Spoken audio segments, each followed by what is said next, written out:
Session. I'm Wayne. You probably recognise me from last month, but you won't recognise this young fellow on my right. This is Lee. He's been off taking some tattoo lessons, I think. So he's wearing shorts and t-shirts to show them off tonight. I'm sure he'll give you a bit more of a detailed intro to that later on. So we've got a live audience again. We're in the.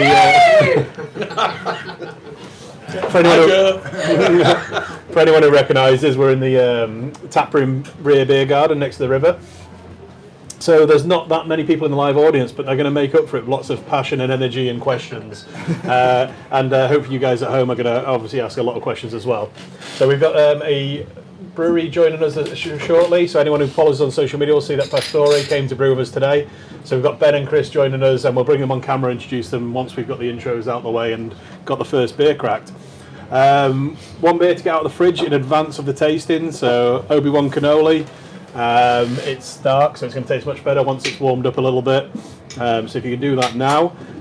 We've got a little bit of a correction for anyone of the astute of you out there who noticed that one of the beers wasn't actually 12% session IPA. It was actually a 4.5% session IPA, which is the Guaylo session IPA.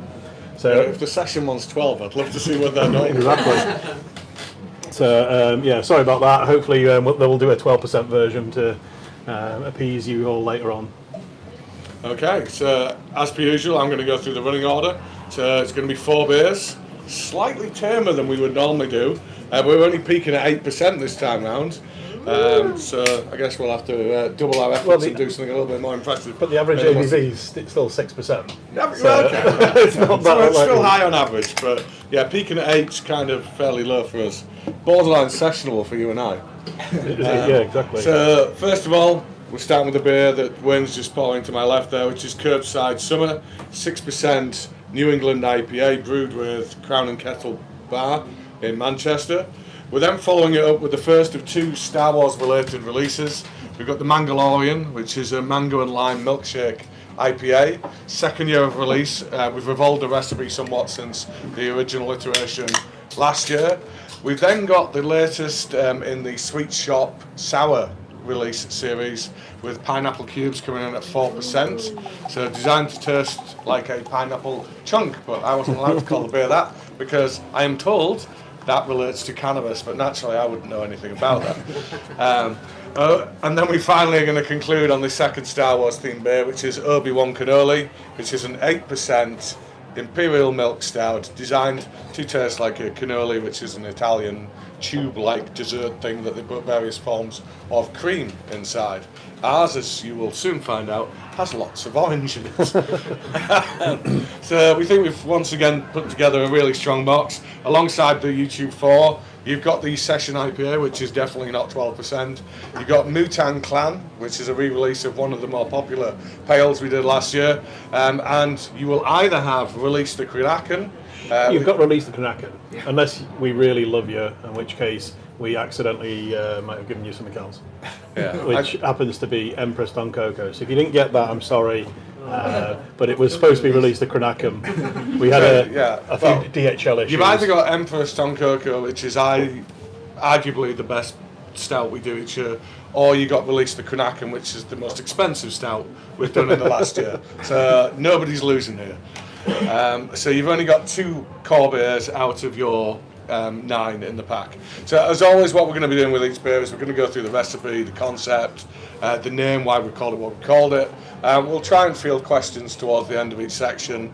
And as always, I'm going to remind you at this point that this is going to be a better session the more interactive we can make it. So we need questions from the audience, we need questions from you at home.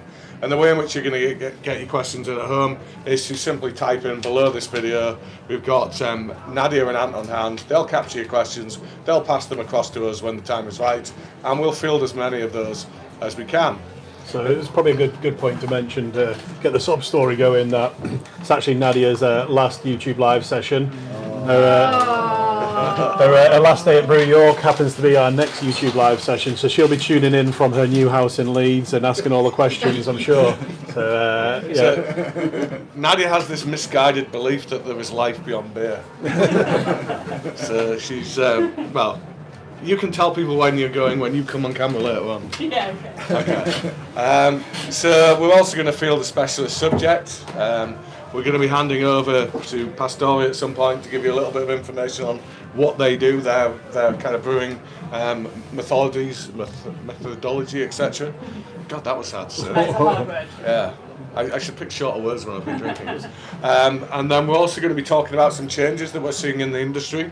So there's things we've seen. I'm interested to hear from the Pastore guys. Is there anything that they've noted as of late, particularly as we've come out of the pandemic?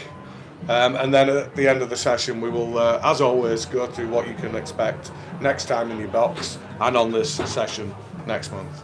So on to the first beer, which is still me. Yeah, Why have I done that? I did notice that there was a lot of L's on the prompts. L is Lee, so he gets to talk to you for a bit more. The Curbside Summer, I'll do a little So bit. have I got the right and then you one? can talk. Yes, this is Curbside Summer. So this is a collaboration brew we did, a 6% New England IPA with a bar in Manchester called Crown and Kettle. Thank you. So what we've used in this is Amarillo. Great hop. Kind of give you a kind of peachy, kind of citrusy type thing going on. We've got Citra, which is going to be very citrus, limey. We've got a bit of Sabra in there, which is known for a little bit of pineapple, We don't sometimes talk some about coconut. Sabra. Wayne hates Sabra, that's why we don't talk about Sabra. There's not a huge amount in there, it's just to kind of amplify some of the other characteristics. And then we've got Talus in there, which is, again, supposed to be big, tropical. For me, when used the right way, I get a lot of guava coming off that particular one. And then hot side, we've gone with Equinaut and Laurel, and that's about loading up the beer with things that can be biotransformed by the particular type of yeast that we've used. So as Wayne has stated, it's a collaboration with the Crown and Kettle pub in Manchester. Yeah, one of the first venues we worked with who chose to stock Juice Foresight as a permanent line. So Juice Foresight sells so well in all our venues. It is our biggest selling beer, but it's amazing how that doesn't always translate to permanent keg listings. It was cans that were selling loads. Now we're seeing loads and loads of volume of keg going, and Crown and Kettle are one of the first venues who've stocked that beer permanently. So if you ever go there, you can always get it on keg. Cool. So when we quizzed them about what they wanted to do with this beer, they wanted something hazy, juicy. Hazy, not quite where it needs to be. I'll come back to that in a second. And they said they wanted it to be very oat forward. So when you do this style of beer, you can either go oats, wheat, or a combination of the two. Combination of the two is the most common approach. But they said, no, we want it to be all about the oats with this. So there is no wheat in this particular one. We've gone pale, pilsner, chip malt, oat malt, and flaked oats. And it's been fermented with Conan yeast, which is the OG hazy yeast. It's the one that the alchemists use, that they would make heady topper with. It's the one that launched the East Coast IPA movement, the hazy beer movement. So the beer, as you will see, is brighter than intended. It's not the hazy beast that it's supposed to be, and that's because we decided we would experiment with a particular type of enzyme that would allow the liquid to flow through the grain in the mash tun where we extract the sugar, the colour and the flavour. It's supposed to allow that to happen a little bit more easily. Turns out it also digests all the molecules that cause the haze. So regrettably this has not ended up as hazy as intended, but flavour wise I think we've got it on the profile. I think it's soft, it's juicy. I think it's where this kind of thing's supposed to be, and you are getting good kind of aromatic yeast character coming through. It's just, to the eye, it's not the way this style is supposed to look. It's one of those things, when we brew oak forward beers, especially at our new site in Oswaldwick, when we moved up there and we started brewing some of our recipes that we upscaled to the new site, there was very, very heavy oak content, and we learned quite quickly that our mash tun got stuck quite quickly. So that really heavy oak grain in the grist meant that proportion meant that you're making a giant porridge. When you're mixing in the hot liquor, you're making a porridge, and it was getting stuck, and it was causing our brewers an absolute nightmare. It was also causing us to have to ditch some of the beer before it even got to the stage we could put it into the fermenter. Well, I think the one that was particularly of note, and it's the first of two mentions this particular beer is going to get tonight, was when we did our birthday collab of last year, the Dream Child with Tiny Rebel. We did so much grain that we used both of our mash lauter tons, and we put about 1.5 tons of grain in one, 3 tons in the other, and blocked them both. To the point that it was not salvageable. We then just had to leave it overnight to drain, dig all of that out again, go back to the drawing board and think we can't go with that much oats again. So this is why we've been experimenting with using different enzymes to try and allow us to use high proportions of oat and wheat without it kind of compromising the beer or the quality. Unfortunately, we've probably gone a little bit far with it this time. And we've chewed up the stuff that makes the beer hazy. So always learning. That is our industry. And that's one of the huge benefits we get from the volume of special beers and limited releases that you guys have given us. The benefit of being able to brew for the last couple of years. We get to do a little bit more experimentation, and we brew a lot of hazy beers in our core range and our regular repeat returning beers. But we can't quite experiment with them because if we brewed a batch of Haze of Thunder and it was as clear as that, it might look a bit funny when you're pouring a beer that's called Haze. Ironically titled beer. So we try to experiment with the more special release batches, and hopefully that brings out the best of what we can do. But sometimes things go a little bit wrong and we learn from it, and we're happy to talk to you guys about that and talk to other breweries about that so that they don't make the same mistakes and we all learn from it collectively. But it's not a bad beer, it's a great beer, so it's just a visual thing. It's ironic, isn't it? We're making excuses for why our beer isn't hazy, and in the past that was the thing that people used to judge a bad beer on.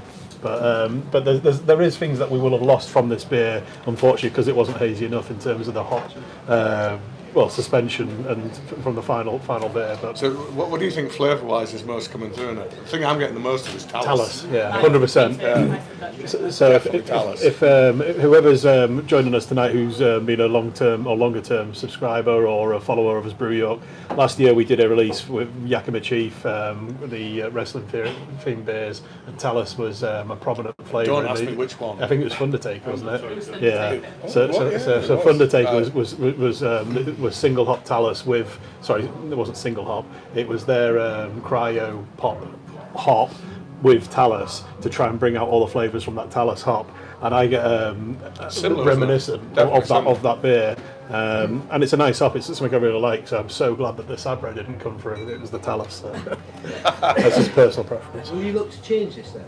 So we've just been asked off camera if we would look to change this particular beer. So a beer like this, particularly when we've worked with a bar or some other company of that like, is going to really be a one-off.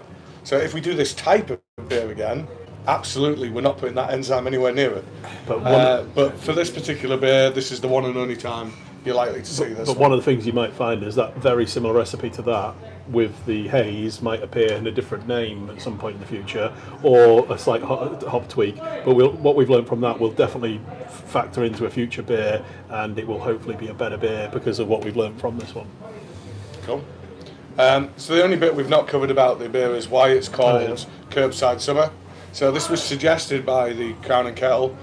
So they, like many others in our industry, had to evolve their business model through the times of the pandemic, and they had to make the most of a pavement license and get as many people drinking outside as they possibly could. So that is a notable change in our industry. People are definitely doing a lot more of that, even though we're now outside of, in theory, pandemic times. So they wanted to call it Curbside Summer to reflect what we all did last summer and the summer before, to allow ourselves to still drink.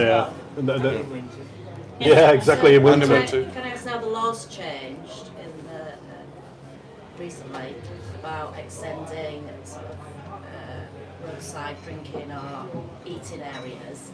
Is that something that you would do at Pocklington? So there's a question off camera about with the change in the way that drinking laws and pavement licences work. Is it something we'd do more of, and especially in our venue in Pocklington? So yeah, we have a pavement licence in Pocklington, and we'd love to extend it. When we got the pavement licence, restrictions were in full force at that point in time. We had a map that said we'd have maybe 4 tables with 6 seats around each table, and we were asked to drop it down to 3 tables with 4 people around each table. So yeah, we'll be able to go back to what we originally proposed as long as the council sign that off. Yeah, so we're always going to do whatever the maximum is that the local authority will permit us to do, because it is what people want to do now. And it's not, and it's not about cramming people in a small space. It's about making sure that you can sit and have a drink with your mates without them being on a separate table to you. And that's unfortunately what we had to do during COVID. Whereas now we'll be able to have comfortable seating, which leads us preemptively onto something we'll talk about later on, which is our brewer's yard. So we'll park that for now, but we'll talk a little bit more about that later on. So usually at this point we then go on to talk about our highlights of the last month, and we try and offer one that's a personal thing and one that's a work thing. So as always, I'm going to start us off. So, a couple of nights ago I was privileged to host a session with many members of our team from across the business, and we tapped loads of barrels, we drilled into them, and we sampled, I think, Nadia, 14 different barrels on the night, was it? Oh, I think it was supposed to be 14, and I think we did 16. Yeah, there was a couple more that we thought, yeah, go on. So we sampled 16 different barrels to see kind of what stage they're at, trying to assess, are they ready for release now? Do they need a little bit more time? Is that going to be strong enough to stand up on its own? Or do we need to blend that one with something else? And it was a really great session, and I think we all enjoyed it. And I think we all learned a little bit of something from it. I personally learned that I need to put more beer into whiskey barrels. I've always been a big advocate of bourbon as being the thing, whereas these ones that we sampled that have been aged in whiskey, for me, were the two standout beers of the night. So definitely need to do a little bit more of that. And then on a personal note, I have taken yet more time out of work, rare time, not done this a lot in 6 years, and I've had yet more tattoos done. This time I've begun to have a sleeve conceived of a particular band. Anybody guess what band that might be? S Club 7. Yeah. S Club 7, yes. Yeah. What? ABBA. It's not S Club 7, it's not ABBA. I have begun the construction of a Slipknot sleeve. So you won't see it on camera here, but here's Corey, the lead singer, and here's Sean, the clown, who's the founder member of the band.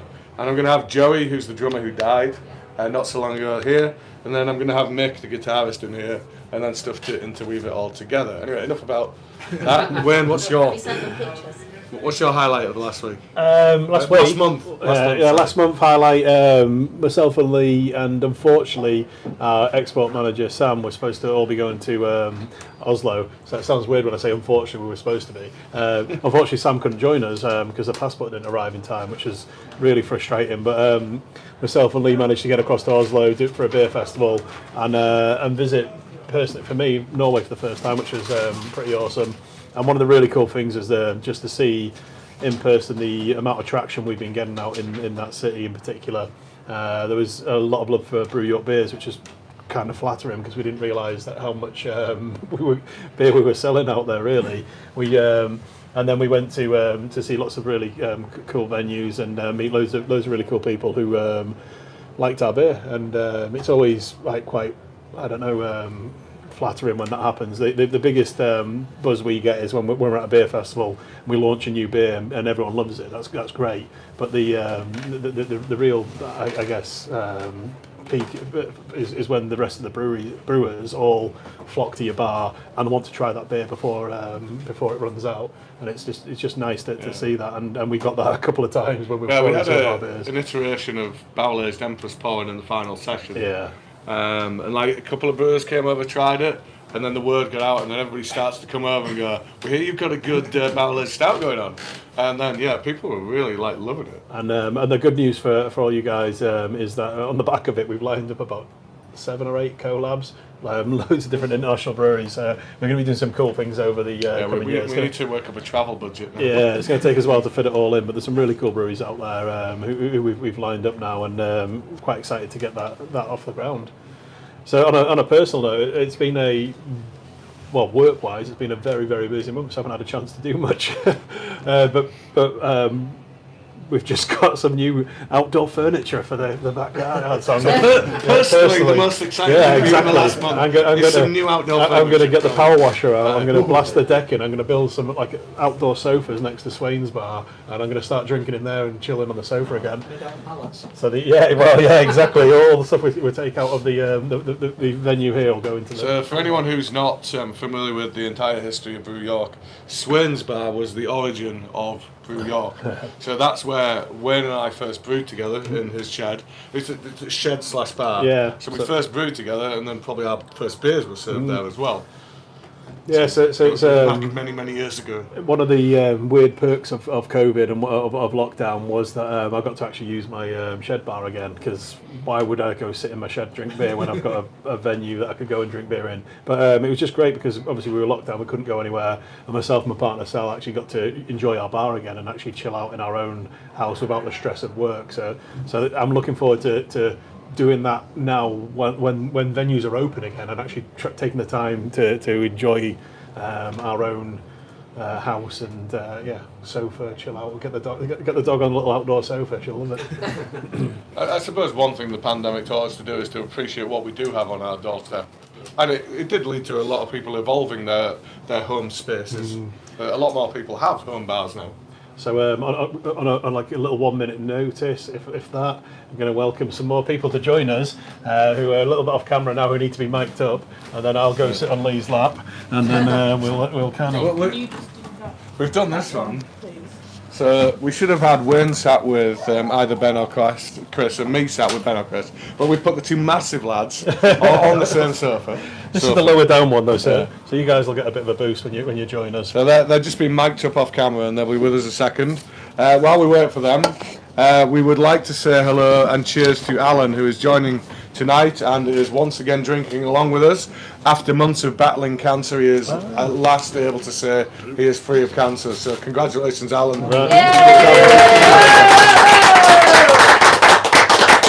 So we've gone for a relatively easy session for you just tonight. So average ABV of 6%. Easy back in. Yep. So have we got any audience questions while we're talking? Yeah, okay. So we'll bring the guys on, and then we'll tell you a little bit more. And we'll have some more beers, please. Welcome. Thank you.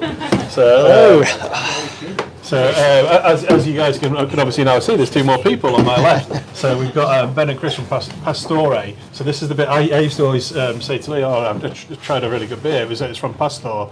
And then we're pre-prog. So. But I did my research, and these guys are smart enough to know that it's easy to mispronounce that. Yep. So it is phonetically written on your website, isn't it? Pastore. That's the one. Yeah.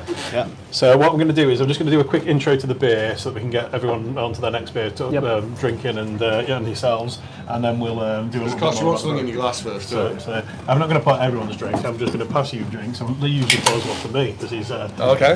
He's packed nice well, you need to give me an empty glass. And so do you.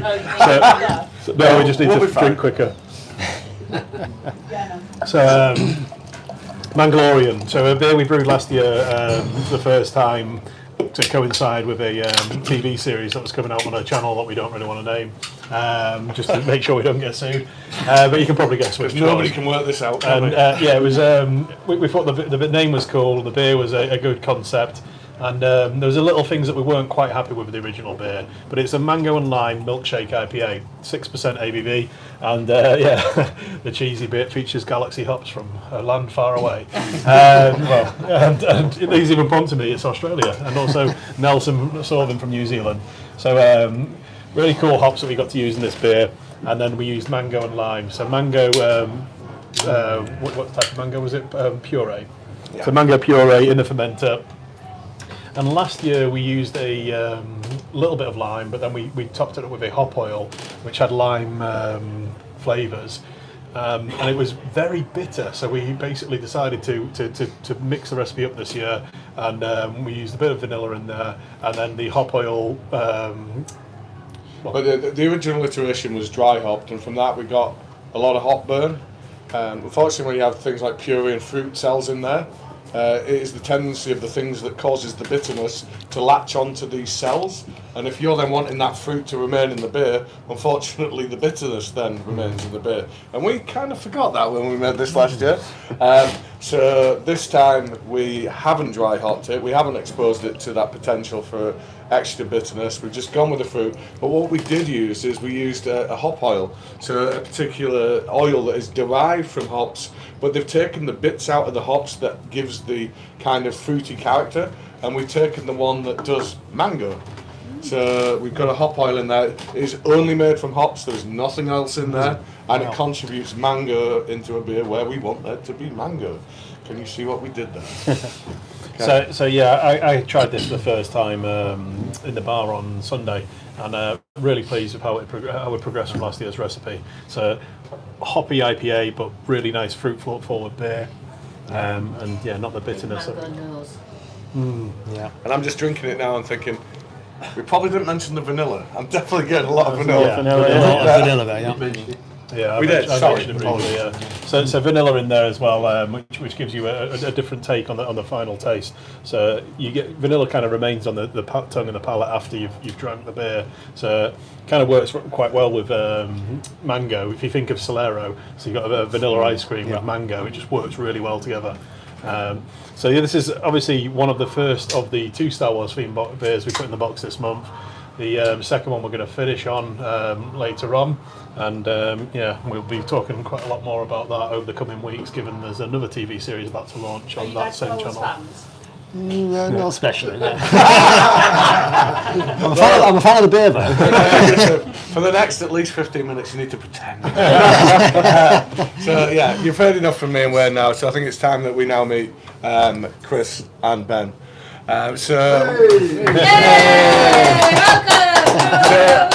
We first became aware of Pastore when we were down pouring at Craft Beer London, and there was a competition that had preceded that event called Raise the Bar, and that competition identified the up-and-comers of the industry, the people who they thought were going to go on and be the next big thing. And you had won that particular award. We therefore immediately came to seek you out, especially as I love sour beers. Myself and Nadia in particular really loved what you were doing, and we walked away from that event thinking we need to work with these guys at some point, and that's how this has come about. So I know what you guys do. Our audience, for the most part, probably doesn't. So can you give them a quick rundown on what it is that you do? Yeah, absolutely. Yeah, well, thanks. Thanks for having us. Firstly, absolutely brilliant to be here today. I spent the whole day with you and the team. It's been just fantastic. You know, so much of interesting things you're doing, and and tasting the beers now. So much we need to talk about. The fruit and the dry hopping, by the way. That's the thing we need to talk about. But anyway, sorry to get back on scripts here. So yeah, we're the specialist brewery in sour and mixed fermentation. I guess we've been producing beer now for 2.5 years or so. As I say, specialising in sour. We kind of I guess we're best known for what we call our fresh range of beers. These are sour fruited. We put Kvike and Lactobacillus in we pitch those to get the base beer, the sourness we want. We put it onto fruit. These kind of turn around after 3 or 4 weeks fermenting. These are out in can and keg. So that's kind of what we're best known for. That was what we were mostly serving up when we were at Craft London last year and some of the other festivals we did. Before we proceed, just so we can make it translatable for the layman, so Kvike is... Ben. So Kvike is Norwegian farmhouse yeast, which is a beautiful companion for Lactobacillus, the other thing we pitch, which sours the beer. They're beautiful companions because they both do their work at high temperatures. So we pitch them both at high 30s after we've brewed the beer, and they ferment and acidify the beer at the same time and just come out with this beautiful sort of acidic base beer that we then go on to fruit or dry hop later in the process. Cool. Yeah. And you only told us part of what you do, so the rest is... Yeah, so the other part of the equation is what we call our cellar range of beers. These are where we typically brew a saison style beer, either golden or dark. That eventually ends up being aged, some in stainless steel, some in oak barrels. So we have this whole barrel program going on, a bit like you guys were describing just now. We've been sampling these, blending them back, putting them on fruit, typically fresh fruit from a local region in Cambridgeshire where we are, or wherever possible. And yeah, that's a kind of our barrel program, our cellar range, and that's a really interesting part of that's something we particularly love. It's kind of a bit of a passion project of ours, but we're gradually seeing some better and better results. After 2.5 years, it's really coming to fruition, that program, and some exciting stuff coming out of that. And the fresh fruit you mentioned, so this is fruit that hasn't been sterilised or anything, so it's got the natural, wild bacteria fauna on it. So when the beer then the yeast interacts with that, it'll spontaneously ferment into some interesting things. And this is exactly right. So the fresh beers I talked about, the fruited ones, we were talking about, Ben was describing the Kvike, the Lactobacillus, and that's a relatively controlled fermentation. We know what we're putting in there, we know what it is, and we know what results we're going to get out of it. On our barrel program, we kind of have this thing we call our mother culture. It's a big stainless steel tank with 1,000 odd litres, I think, currently of just this, this beer effectively, but it's been sitting there for a long time. It was based originally on some wild yeast that we captured actually in our garden in Cambridgeshire. From under a crabapple tree. Under a crabapple tree, we had 2 or 3 attempts at this. The first attempts, we didn't get to capture a good yeast. We got a bad yeast, didn't taste good, threw it away, tried again. Eventually hit on something that was really rather tasty. So we kind of put that in, we pitched that into some wort, we kind of fermented it up, we pitched some other things we liked, including yeasts that we'd got from some classic Belgian brewers, beers we really liked. And this became a kind of a house culture, which originally we were using for home brewing. This thing aged and became a bit like a sort of starter culture for if you're making sourdough bread. Same concept, starter culture for beer, aging, getting more and more tasty over time. And every time we brewed a new batch of beer, we would blend some of this in to kind of effectively start it off. Give it So is it what you would call a cellar? Effectively. So you take one of these. not to be confused with a cellar. But the idea is you take a bit out of that, and you just keep it going and going and going. You top it up with fresh. You take a bit out, it goes and forms part of that bit. You top it up, and you just keep that going and going. And these can go on for like decades, can't they? Oh, absolutely. Yeah. So over time, the average age of the mother beer is always getting a little bit older. So because it's just obviously aging in real time, 'cause that's what it's doing. But obviously you're taking some out and topping it up with then fresh beer, fresh wort. And so then that kind of brings the average age down temporarily, but then it starts aging again. But then over time, the aging trend is upward. So I mean, I haven't done any detailed calculations, but the average age now is probably somewhat 2 years or so, I would guess. But that's fun. Yeah, I think what a lot of people who try like spontaneously fermented beer or barrel aged beer as well, they don't quite appreciate sometimes just how much risk there is that goes into these type of projects. So we've got no way of predicting how this is going to occur. We can do lots of different things to try and influence it as best as possible and take our learnings to try and make sure we get the best beer possible, but very often a lot of beer has to go down the drain because it's not salvageable, it's not good, it goes down the wrong direction. And when you said about trying to harvest the initial yeast from under the crabapple tree, I can imagine sometimes that's the type of thing that happens. It's natural, it's nature, isn't it? Things happen, and you kind of have to go with the way it turns out. No, so that's what makes it fun and exciting, right? I think it's not just a factory where we're turning the handle. There's an element of uncertainty, there's an element of risk, right? Which can be exciting. I mean, it's fantastic to actually hear some of your stories earlier on tonight about things where you're always learning, right? You're making mistakes, things go wrong. Yeah, it's good to hear about a brewery whose beers always seem to us so on point and and well made, and to hear that you also have the kind of issues and problems that we seem to think, it's just us, we're having, but no. And we always will. Yeah. That will never not be a thing. Yeah. I think that's the beauty of the industry that we're in, because we are always learning. Yeah. There's always these opportunities to learn. Yeah. Other people call them mistakes. Opportunities to learn. You don't make any mistakes. How do you ever improve? So it's one of those things that you always learn from what happens to you. And one of the things that personally I love about collaborations is we always learn from each other. Absolutely. So if it's as simple as a new little plastic screw-on tap that we didn't realise existed in the market, to you guys do this way, we could do that. We could save ourselves days at a time. So many different things that we can learn from each other, which is. So I think it's been great to hear what you do. What we've not heard is what was the inspiration. How did you come to do what you do? Why do you now do what you do? Wow. Okay. Well, let's try and be concise. Throwing you in the deep end. So okay, starts with me. So I've been drinking and really enjoying Belgian beers, Lambics, Curtsieds for decades now. So really into that kind of style. So hence sour, mixed fermentation being a kind of passion of mine. Ben, he's my son, so when Ben kind of got to beer drinking age, I was kind of, pressing the good beers on in the Belgian stuff. And then eventually, Ben kind of got into, we were home brewing together. Ben, you went off to North America, and that's where the next stage of the story comes from. Yeah, so I got into New World sour beer and wild beer and what some New World breweries were doing in America, taking old Belgian styles and doing fun stuff, making our own cultures. And I came back home and said to Dad, can we brew this on a homebrew scale?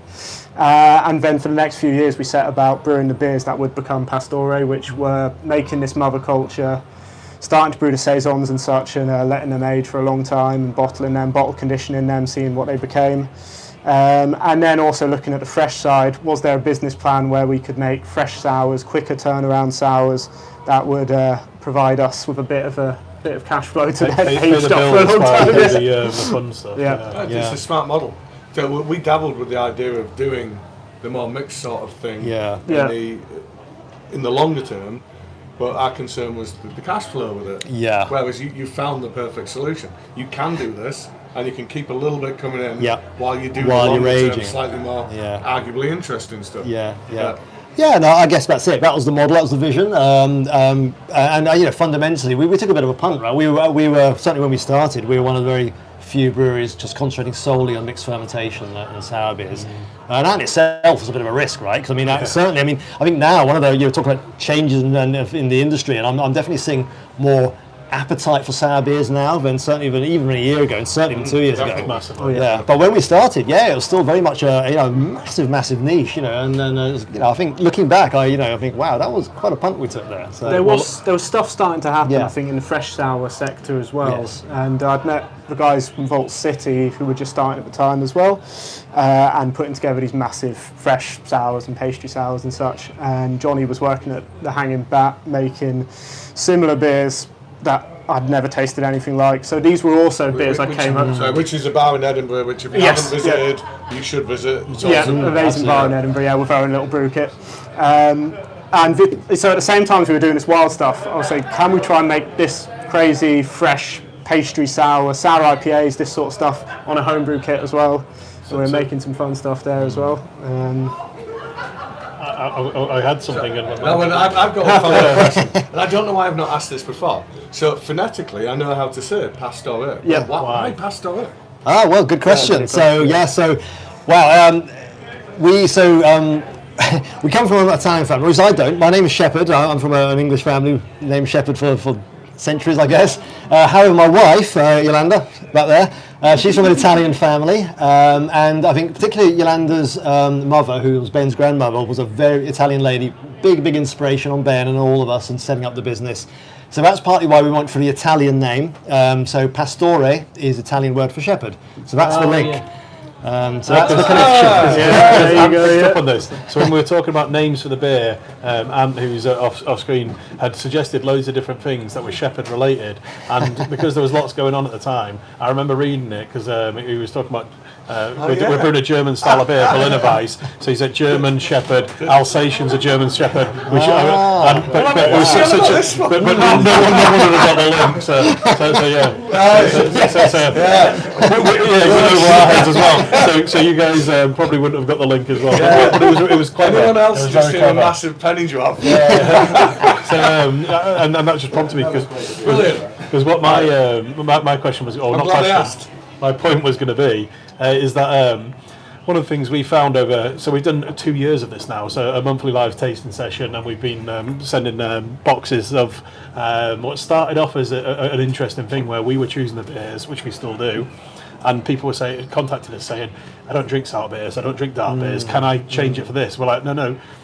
We're trying to do a bit of it's not an education, I don't mean to be patronising, it's more of this is what we really like, and we want to tell you about what we like, and if hopefully you guys at home will like it, and in doing so we might open your eyes to a style you've never considered before.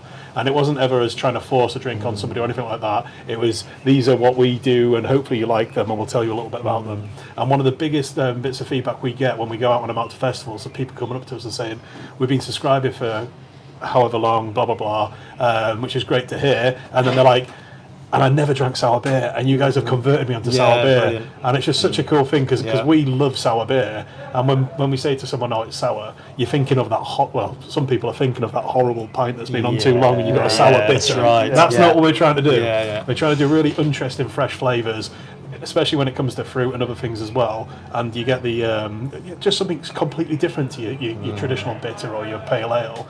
And what you guys are doing is taking it to the next level and doing those really interesting barrel aged not barrel aged, but it is barrel aged, but it's those different flavours and the risk that we were talking about earlier that makes it so much more interesting than something that we can turn around in 3 weeks.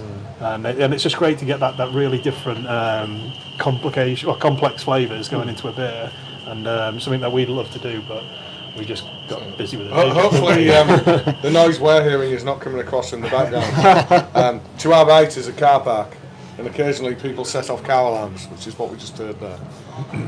I'm converted. You come, so The big element of trust in your customer base. Your customer base really trusts you because you're producing all these beers that they like. So when you bring out something slightly different, it's an element of, well, we trust you because what you produce. I'll just reiterate that for the camera. So Joe's just said off camera, it's you might develop a trust in a brewery, and because you have a belief in that brewery to do good beer, you may well go on them creative license on the what you journey said. with them. And you may try something like a sour that you wouldn't ordinarily try it because you believe in that brewery. There's a lot of us that have grown with you since you began, and I think you've got a solid base. No, that's good to hear. Thank you. And that's one of the things that we don't just brew with any brewery. We like to find breweries that we've got a lot in common with, that we've got a lot of things that we want to learn from, as well as hopefully you guys can learn from us. So when we found or discovered these guys at I don't know what you called it, but it's London Craft Beer Festival. I think you called it a weird name earlier. Craft Beer London, yeah. Is that what I said? Yeah. London. And, same word, wrong order. So it's brilliant, and it's really, these are the style of beers that we love. So we want to brew with these guys, and hopefully you guys at home will try their beers. And we can see in the audience because there's badges going on from some of the breweries we've been working with recently, and it's hopefully it's a sign of support that our people who like our beer trust our judgment and taste beers from the other breweries that we love to work with, and hopefully become as big a fans as we do, or we are. Hopefully so. But what we haven't actually, sorry? Away leg, can that? I thought you were going to say a Wayne toilet break. That's pretty much almost what time we're at. I mean, we're like, if invited, we're there.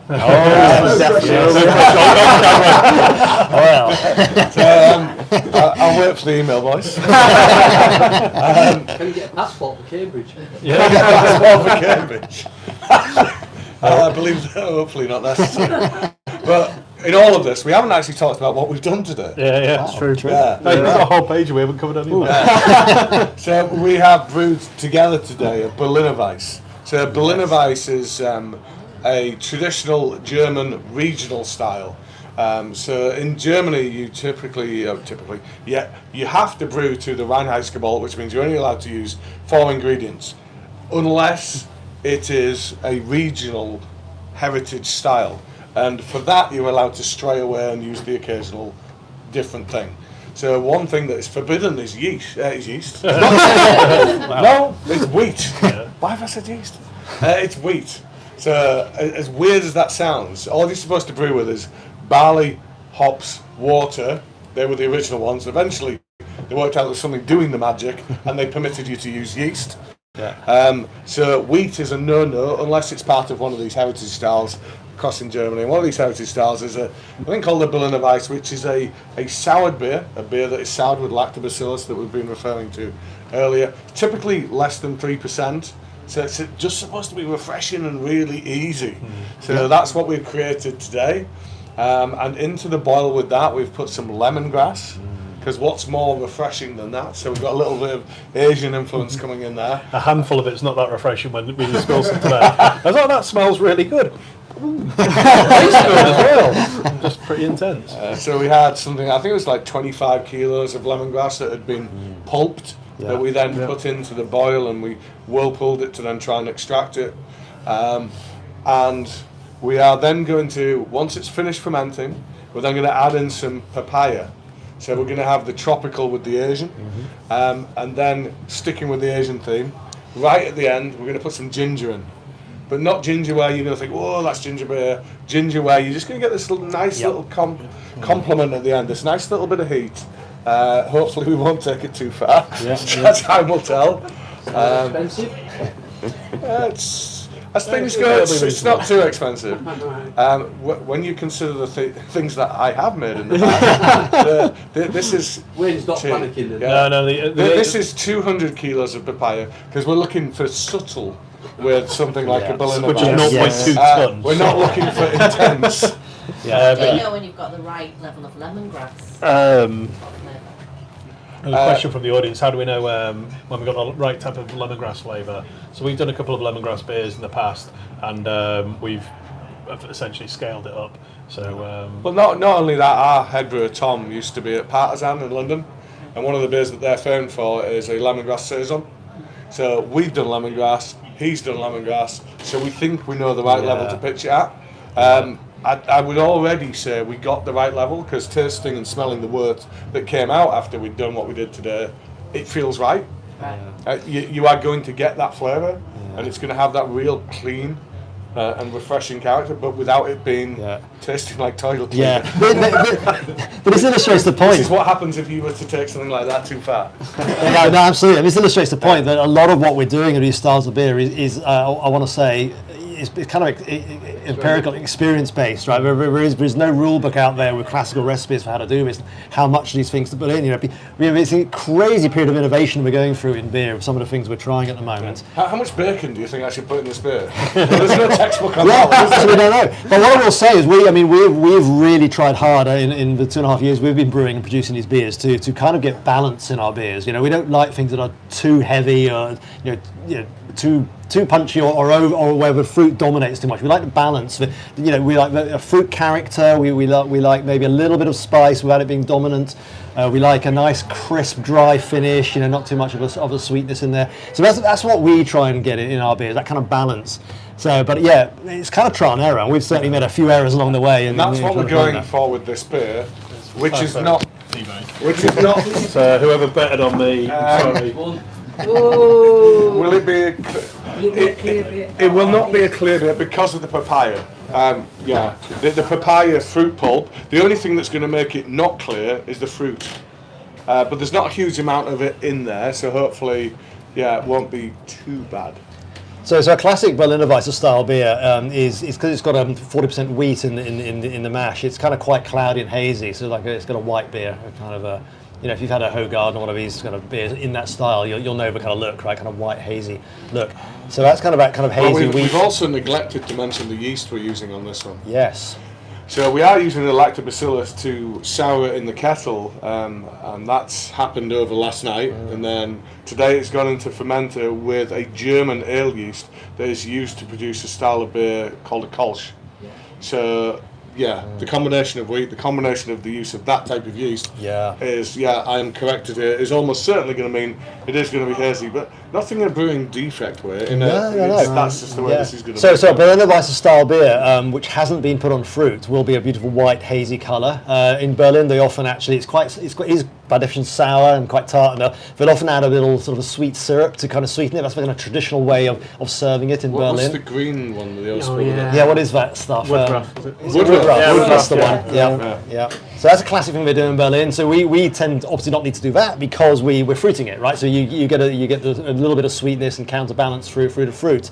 Perhaps worth mentioning, another thing we do is we take this same beer, but instead of putting it onto fruit and then packaging it after 3 weeks, we actually put some of it aside and add some Brettanomyces to it and age it for 6 months. And this is kind of, we call this our wild Waterbeach Weisse. Waterbeach is where we brew, that's where our brewery is. We didn't want to call ourselves a Berliner Weisse because we're not in Berlin, so we call it a Waterbeach Weisse. But it's a Berliner Weisse style beer. But the classic Berliner Weisse is actually aged on and has a kind of a wild or Brettanomyces in it. I'm not sure that those classic styles are easy to find anymore, even in Berlin. No. But we've made an attempt to do that. So if you try really hard, you can find that. I'm being educated. You can find the wild Waterbeach Weisse. That's the real hardcore one to look out for and try. That's closer to the true historical style. Yeah. Exactly. Yeah. While I was on my toilet break, did you mention the Woodruff and the? It's like I was watching a YouTube now. But no, I was just thinking about because we used to have some wild Woodruff out here. We were talking about having Woodruff in a beer, and then we have the. We did just a plain base Berliner Weisse a few years back. Yeah. 2.7%. We called it Demersa because I'm a bit of a Pixies fan. Yep. So we called it Demersa, and then we served it at a festival, and we lined it up with lots of different fruit syrups. Nice. And we allowed people to select very the cool. fruit syrup that they wanted to adulterate the balloon of Sour ice. cherry one. The sour cherry was Yeah, great. The mango was great. So well in the summer. But these fruited syrups were being marketed at the time. We saw the company Amarillo. or something like that, Yeah. and they're like 28 quid a bottle. And it's like the same price as a spirit, and it's about the same volume as a spirit. So people are like, just keep pumping and put. No, don't do that. 2 squares is enough.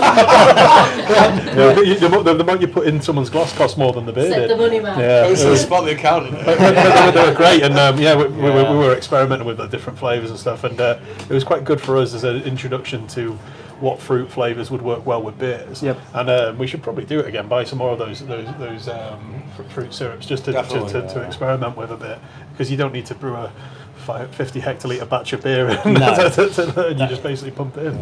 But yeah, you can do some pretty cool beer cocktails using the Water Beach Weiser as the base. So Bellini style, sort of spritz style. There's some cool things you can do. We've got it with Aperol in the tap room at the moment. Nice, tasting good. Nice. So have you guys met the Martha and Dan from St. Mars of the Desert? Yes, I have. So it's really cool people to know. And when we went up to their tap room, which is awesome, I absolutely love the place. In the red light district. An interesting area of Sheffield. But they were doing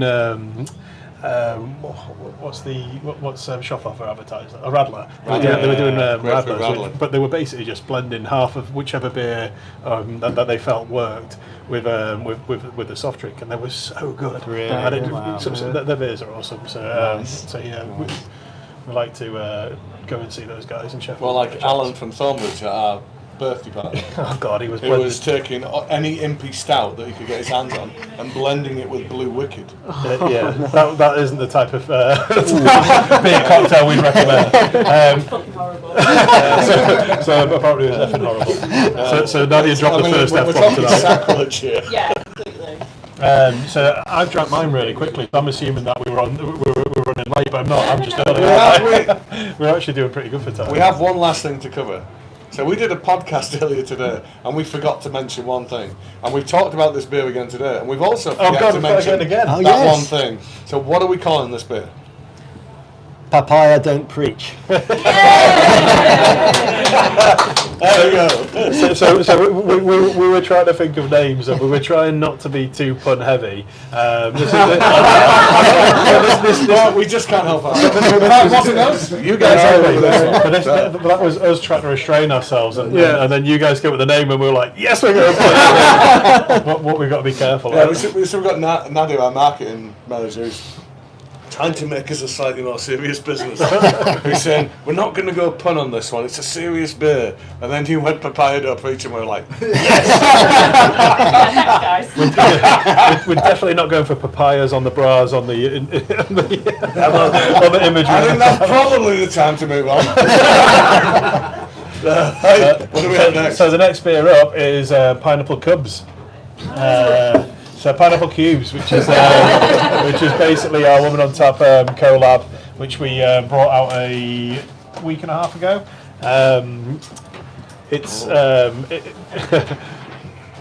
What? That's the wrong page. Wrong page. So thankfully I know a little bit about this beer. So for everyone who's joined us at home and everyone in the audience, hopefully you've seen this is the fourth of our Sweet Shop series, which is something slightly different we decided to do this year. We just forgot to do that. We'll keep that for later. I'll leave it there and we'll do that in a bit. One of the things we wanted to do a little bit differently this year is take a concept and do it over a period of time. Instead of us dropping 4 or 5 beers on you at once and saying try them all and tell us what you think, we thought we'd do a bit of a theme. So the Sweet Shop series has been a really cool one for us. So we started off with cherry cola, the Cola Cubes sour. We then went on to rhubarb and custards, and then after that it was Lemon sherbets, and then more recently Cola Cubes. So 4 sweets that we really loved growing up, and we wanted to make a beer that was inspired by them. And Pineapple Cubes is probably one of my favourites of the range so far, in that it's a completely new flavour that we haven't really worked too much with. And Alison, who was in earlier, who's our HR director, came up with the idea maybe 18 months ago, if not longer, for a collaboration to do with Women on Tap, and we couldn't brew it because of COVID and other restrictions. But we've kept this stewing in the background. We knew we wanted to bring it out soon, and when we got the chance to brew the beer, we got to bring the recipe out, and I got to try it for the first time at the weekend, or was it about a week ago. Such a cool beer. So if you like Pineapple Cubes, it's a really, really cool beer, or Pineapple Chunks as Lee likes to call them. So it was actually Lee's beer. I've just talked through it all. Was it? Oh no, because one of us is going to step off. Well, I was going to give an intro, and then Nadia was going to come in, but something's come on with the I prompts. don't know what's happening. Right, okay. So I think I've just printed what you gave. well, something's gone wrong. So the beer was brewed with Women on Tap. We had selected members of Women on Tap on site. We had one of their sponsors, Simpsons Malt, on site. Nadia, our assistant brewer, led her first ever brew on that particular day, and she was joined by various female members of our team. So Nadia, marketing manager Nadia, Sam, who is our export manager, Alison, who is our HR director, and I don't think I've missed anyone. Sal. Sal's Probably watching at home now. Apologies, Sal. Is what's upkeep engineer? Upkeep engineer, otherwise known as Wayne's better half. And Harriet as well. And Harriet, our Leeds bar manager, had come across. So yeah, apologies for not getting all names off the bat there. So yeah, they came across and they brewed a beer that was originally an idea of Alison's. So Alison had been wanting to do this beer for years. It's a favourite sweet of hers, going back many years. And it was probably... That's a bit rude. Alison's not that old. She's so going to punch you. She's the other side of the glass. Off camera on my left, she's the other side of the glass. So she's probably, if she hasn't seen the YouTube session, she's going to punch me when we go home. So as concept, she floated maybe 3 years ago, but because of the pandemic, everything got delayed. So once things started to open up again, and it was clear that the Women on Tap Festival was going to go ahead, we said we want to do the beer with the festival, and this beer was proposed. So at that point, I think it's more appropriate if you hear from Nadia. But before she comes on camera, we just want to remind people that Nadia is departing imminently. So she's going to tell you. For now, you're okay. Soon you'll be dead to us. But so Nadia is going to come on camera. She's going to tell you about a little bit more about the beer, hopefully a little bit about what Women on Tap do, what Women on Tap Festival is about, and then about a particular panel discussion that she and Nadia, our assistant brewer, took part in as little as a week ago. Last Friday. So I will duck off to the loo. You can have my seat. I'm taking my beer with me then. Bring your own can.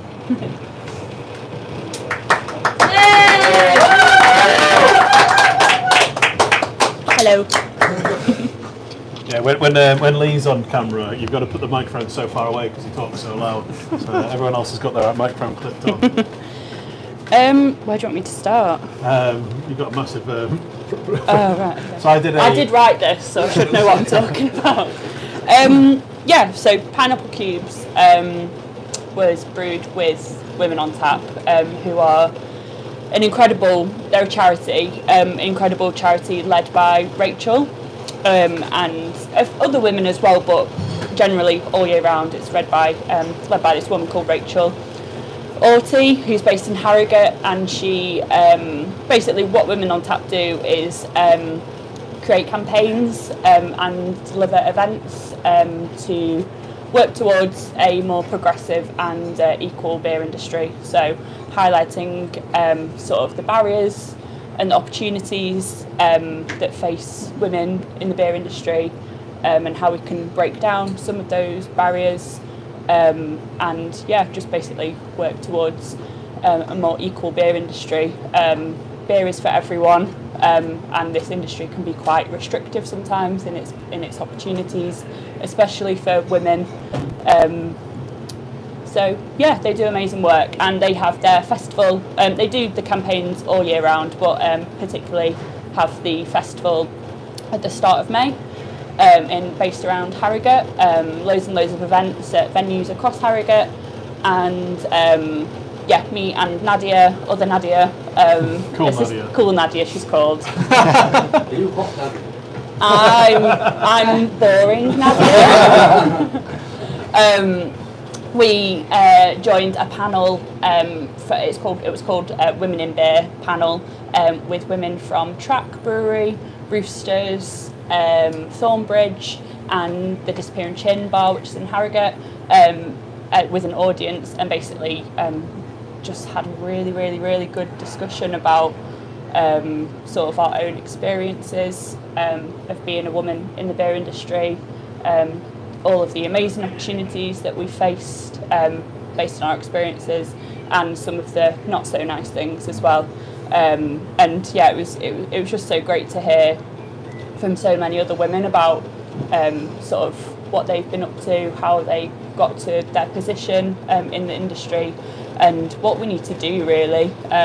Obviously it was a women-led discussion, but it's about what we can all do really, not just women, but you know, every brewery or every business in the beer industry, what we can do together, like actively, to build a more equal industry. Were there the same challenges across different? It was, yeah. It was. So Joe just asked if it was the same challenges that were discussed, and yeah, I think a lot of it was very varied. So the panel had a lot of different roles presented.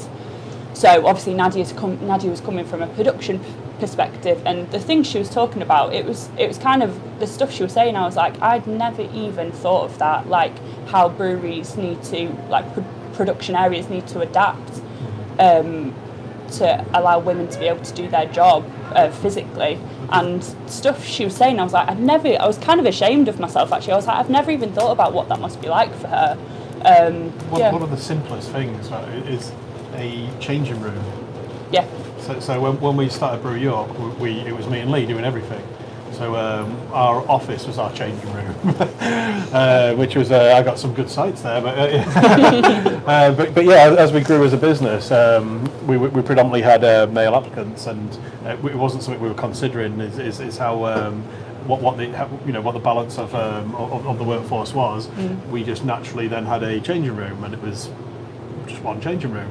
And then when we got to a stage when we grew, we realised that we have to start thinking about little things like that, where it wasn't even a consideration for us in our early days, because we were such a small business. But as we grew, it's such a big thing, and just something as simple as having somewhere where you feel comfortable with when you arriving at work and leaving work. It's little things like that like Women on Tap, like these events and these discussions are vital, and the beer industry is never going to get more equal without these open discussions. It's just not going to happen. So they're so important, and like having just this open floor to talk, so I guess kind of it was pretty open. So what's the next step for Brew York that's come out of that? Well, so what Women on Tap will do with that information is that obviously it was an event within their festival, so it brought up a lot of like consistent topics. So Rachel will then take that information, and then that will very much form sort of the next steps of her campaigns. So there were really some key themes that were consistently brought up, not just in our panel, but across sort of the last few months in the build up to the festival, during the festival. That will then sort of, I guess, form how she next tackles sort of specific ways of making the beer industry more equal and creating those opportunities. So I think Brew York are working really closely with her to sort of open up more conversations and like actively do things. But yeah, like Wayne said more about the practicalities, but it was also a lot of intangible things as well, like breaking down bias. We all have bias. It's not just men. Everyone has bias in some way or another. So how do we break that down quicker because things just aren't happening quickly enough.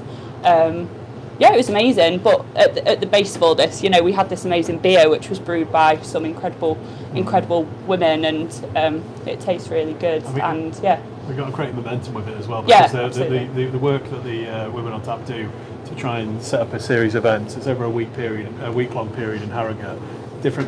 Brings in all the independent venues they can in the town, and every single one of them was reaching out to us saying we want the Pineapple Cubes beer, and it's just so nice because the last couple of years in particular, when every brewery's bringing out lots of different beers, to get such momentum and traction behind one specific beer is just really nice, and especially when for us it's in a local area, we just like every venue's got the same beer on. It's just really cool, and it's just a nice thing that we can be part of. So we've sponsored Women on Tap for, I think, is it 3 or 4 years now? For quite a while. We've been quite as involved as we can because we are super conscious that myself and Lee are males in a male-owned business, and middle-aged white, yeah, privileged male. So our perspectives very different to what what other people's perspectives are. So we need to be as proactive as we can to try and support and encourage as much as possible. So. Very disappointing for us that Nadia's moving on to new things outside of the beer industry. One of the pluses that come from this is that we've advertised a job, and one of the applicants was Rachel Orty from Women on Tap. So we're pleased to announce that she's actually going to join us as our head of marketing.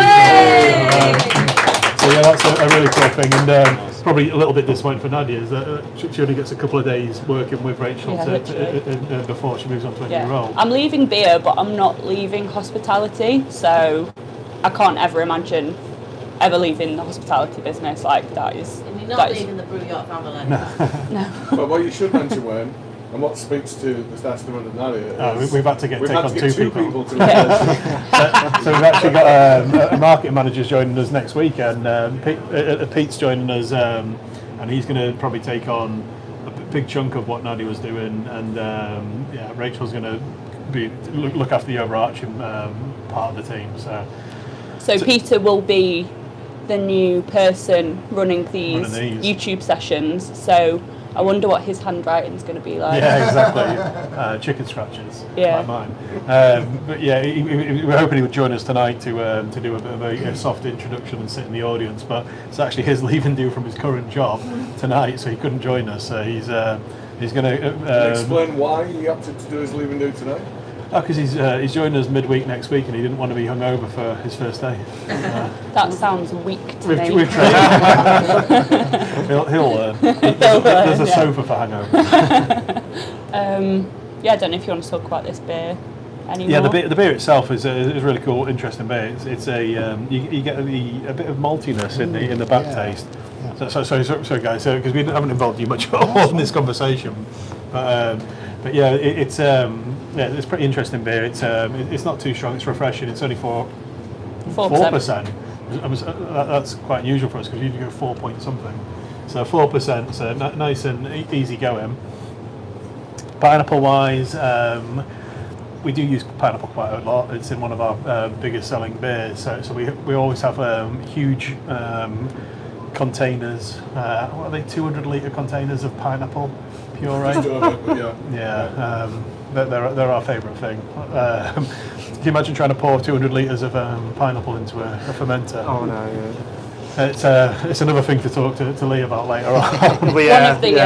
One of the main, going back to Women on Tap just for a sec, because one of the, obviously this is like an idea that's like come from Alison, and then obviously Nadia brewed it as well and very much like ran the whole show, which was so incredible for her first brew.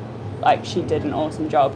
And one of the themes that we were talking about on the panel last Friday was like, I guess Think grouped it all together was like, what advice would you give to a woman who like wanted to enter the beer industry? And that's kind of how we ended it. And I said like, my number one thing was like, use your voice. And I think like this is like such a good example of doing that positively. Like use your voice, don't apologise for it, speak up, like hold your own. And you know, Alison like spoke up, said she wanted to do this beer. We stuck to it, and Nadia very much used her voice in running the show, organising everyone, and yeah, it just kind of like, I guess, epitomises sort of everything positive. We can't underestimate how big a thing it was for Nadia to brew this beer. Not Nadia, well, obviously be involved in the beer, but I know nothing about brewing. Cool Nadia to brew this beer. So Nadia's been with us a year pretty much. She joined us a year ago as an apprentice, and she's that good that she was promoted before apprenticeship's finished, and is actually the only person who's been with us less than a year who's ever led a brew. So she's really good, and it's just a highlight to how apprenticeships are sometimes frowned down upon, because unfortunately it is a relatively low salary, but there's the education that goes along with it. But it just highlights that people with passion really go a long way, and they stand out. And if you work for a business that's open to that, so we want to reward our employees wherever we can. And she's done such a good job, and it was great to actually see her and actually not just lead the brew but thrive on it, and then go on to do a panel discussion. Absolutely. Which is super intense if you've never done anything like that, to sit and talk in front of people like you guys, because I can appreciate it can be pretty put you on the spot, but yeah, such a good job, and it's such a cool thing for us as a brewery where we've got a team that we can trust and rely upon, and we can step back and they can do something that we're so proud of. So cheers guys, and cheers. Awesome story. Cheers. I'm going to let Lee come back on because he's way more interesting. But he's dancing. I know a lot of people might be saying bye. Thank you to everyone for letting me lead the way the past 18 months of these YouTubes. You can come back at the end and do the tearjerker. Stay tuned for the end for the tearjerker. I'm going to make Lee cry. Oh, that'll take a lot. Thank you. Yeah, we'll leave the microphone back on the table again. So how are we doing for time? Oh, we've got 15 minutes, so we're doing pretty good still. So before we move on, I mean, we do need to involve our guests, I think, in the next bit. Before we go on, I mean, we're going to talk about some changes in the industry. Before that, I just want to do a last little bit on Women on Tap. So there is a website there, go and check it out. And we're privileged to be able to say that we've worked alongside Rachel and her team in helping them develop a manifesto. So what they believe that they should stand for and how they're going to go about achieving that. Very privileged to say that with a tiny bit of our assistance, that they're going to come up with a toolbox. So it's all too easy to say we should have more women in beer, but wanting something to happen and actually making it a reality, it's a journey. It's a difficult thing. So what we have suggested to them is that they should kind of be the ones that provide the way. They should give the toolkit. So we operate a brewery. How can they assist us to bring more women into beer? So the kind of thing that they're going to do is that they're going to ask women in hospitality to come and have a taster day in a brewery, because hospitality is not too far removed from actually working on the manufacture of beer. So hopefully if we can get a few women who like to sell beer, like to talk about beer, like to drink beer, maybe some of them can come and help us make beer. So hopefully that's the next step that they will help us get to. So yeah, it's great that Rachel and Pete, don't underplay the incoming Pete will here. get loads of attention next week. It's great that they're both coming in, but they are going to be building on a fantastic foundation that has been left by Nadia in our team. Yeah, thank you. Can you imagine coming to join Brew York 18 months ago when, a little bit longer, when we were at the peak of lockdown and we were bringing out 2 beers every week, and here, welcome to your new job, and here's all the things we want you to do, and we didn't even mention at the point in time, let's bring out 2 brand new beers every single week. So you're responsible for bringing in the branding briefs, working with the our design agency, making sure that you can try and get the production team and the sales team and the head office team to try and coordinate it all, and then still get the traction and promote all those beers to make it all work. And then, by the way, we're going to do events again, and we're going to do lots of other things. So thanks for all your hard work, Nadia. We'll do. And I would like to hope that we've helped you develop your skills, ready for whatever multitasking comes in next, because you won't have so many plates in the air next time, I think. I don't know. Well, you never know. So, as promised earlier, we wanted to have a little bit of a chat about how the industry has either changed or is changing. Is there anything that we've noticed? I was going to play some Ozzy Osbourne here, wasn't he? And you were going to dress up as Kelly Osbourne or something. But one of the things what we wanted to talk about is that we're going through changes. So there's been a lot of changes in the industry. In particular, we've for you guys launching a brewery and then hitting lockdown within 6 months of launching. Must have been pretty intense. And then learning to shuffle and constantly juggle. And the same, doesn't matter how established you were, we all had to try and work at least out we what had a few worked. more months decent trading before we had to deal with it. So what was that like for you guys? Yeah, that's pretty brutal. I mean, what I will say is that in one sense, maybe it was easier for us than for more established breweries like you, in that we hadn't really hit our stride. We almost didn't have a routine yet. So when it all got disrupted, it was like, well, things are pretty chaotic anyway, so we just kind of adapted on the hoof. I was the only person in there at the time. Well, that's true, yeah. Different type of chaos. So we kind of just focused on the recipes and what we were doing and making good beer. And yeah, we never really got the chance to get kegs out there. It was mostly just, okay, now we're going to have to put everything into can. We didn't have a canning line on site at the time, so... Do you think your beer's possibly better as a result? I think that's true. Yeah, we were getting to that crazy stage where we were beginning to run before we could walk. But actually, the pandemic allowed us to slow down again and actually take our time over perfecting our craft and getting better at production. So in many senses, there was initially quite some positives. I think the rate of change hasn't slowed down. Right? I mean, it's not like it's over and we're back to normal again. Absolutely no way. It's still crazy, isn't it? And so I think. But I mean, I think the brewers who are going to survive and thrive are those who are actually most able to adapt and change and be responsive to whatever's going on out there. Yeah, 100%. I agree. One of the things that people have said to us, because we haven't really even done the tour of this place here with you guys, but yeah, we were pretty much full on production here.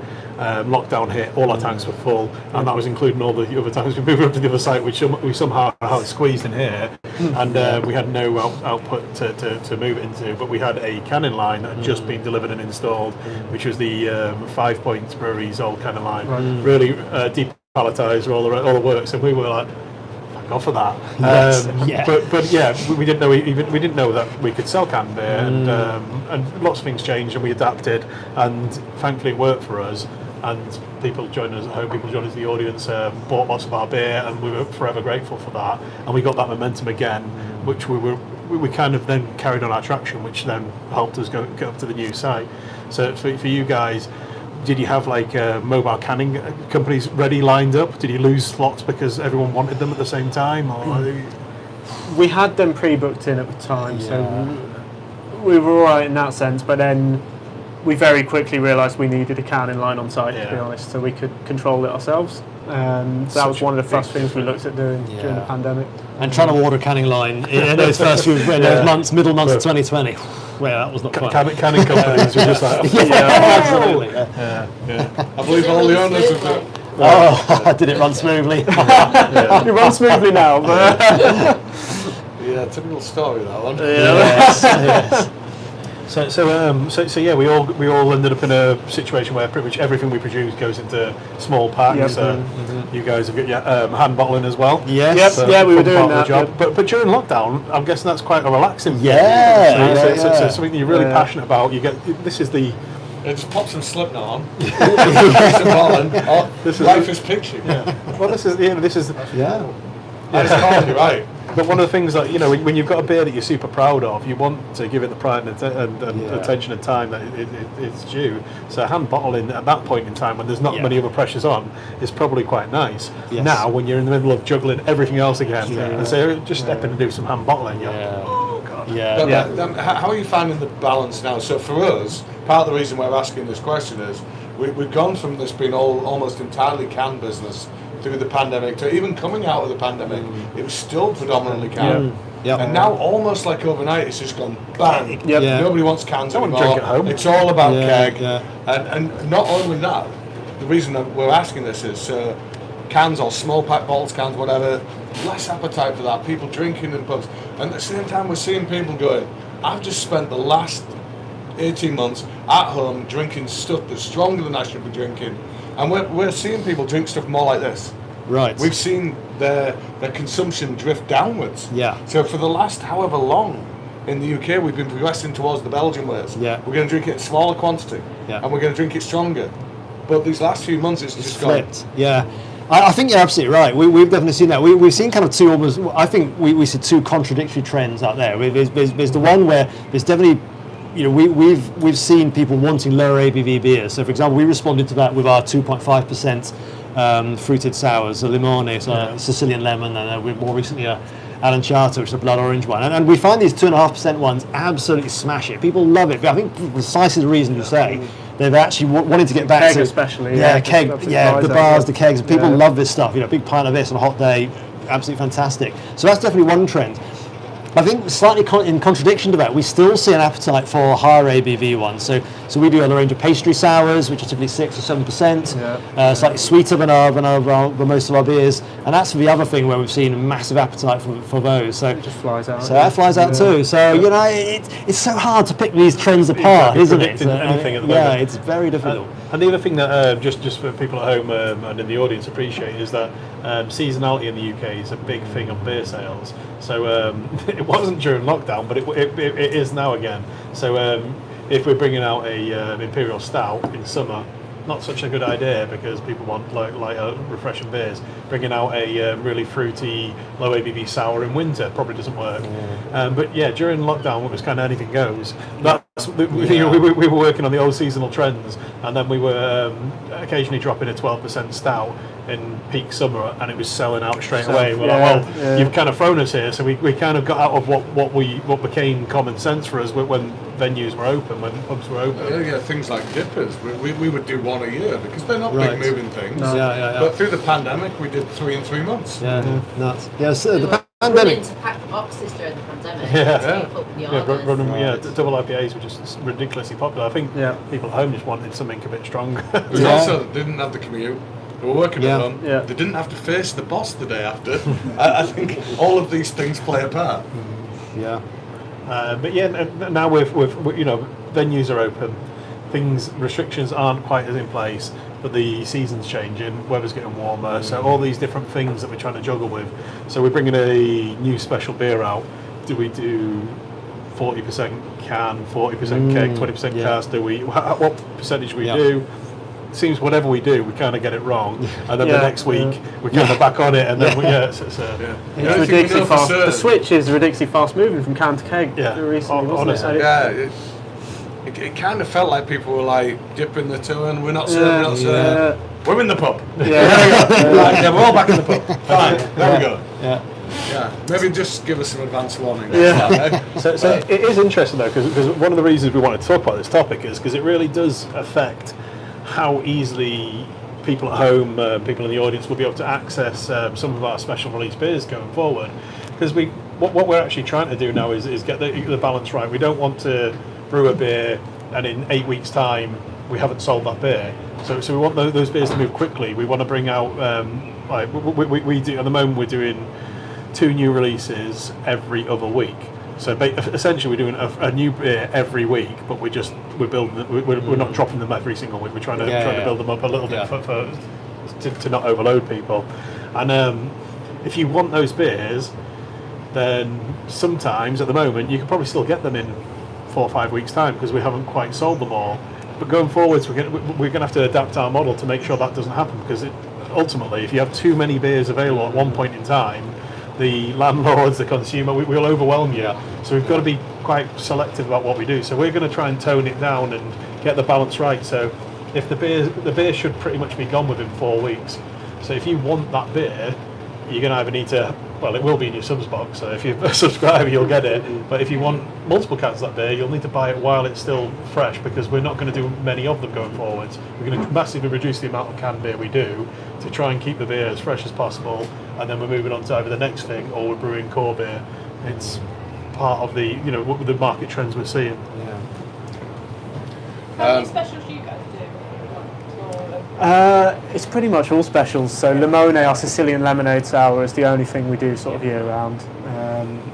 And how many releases per month are you doing? We're moving towards sort of 5 releases per month in can, and then we're in a position to be releasing about 1 bottle, sort of wild barrel-aged beer a month now. Nice.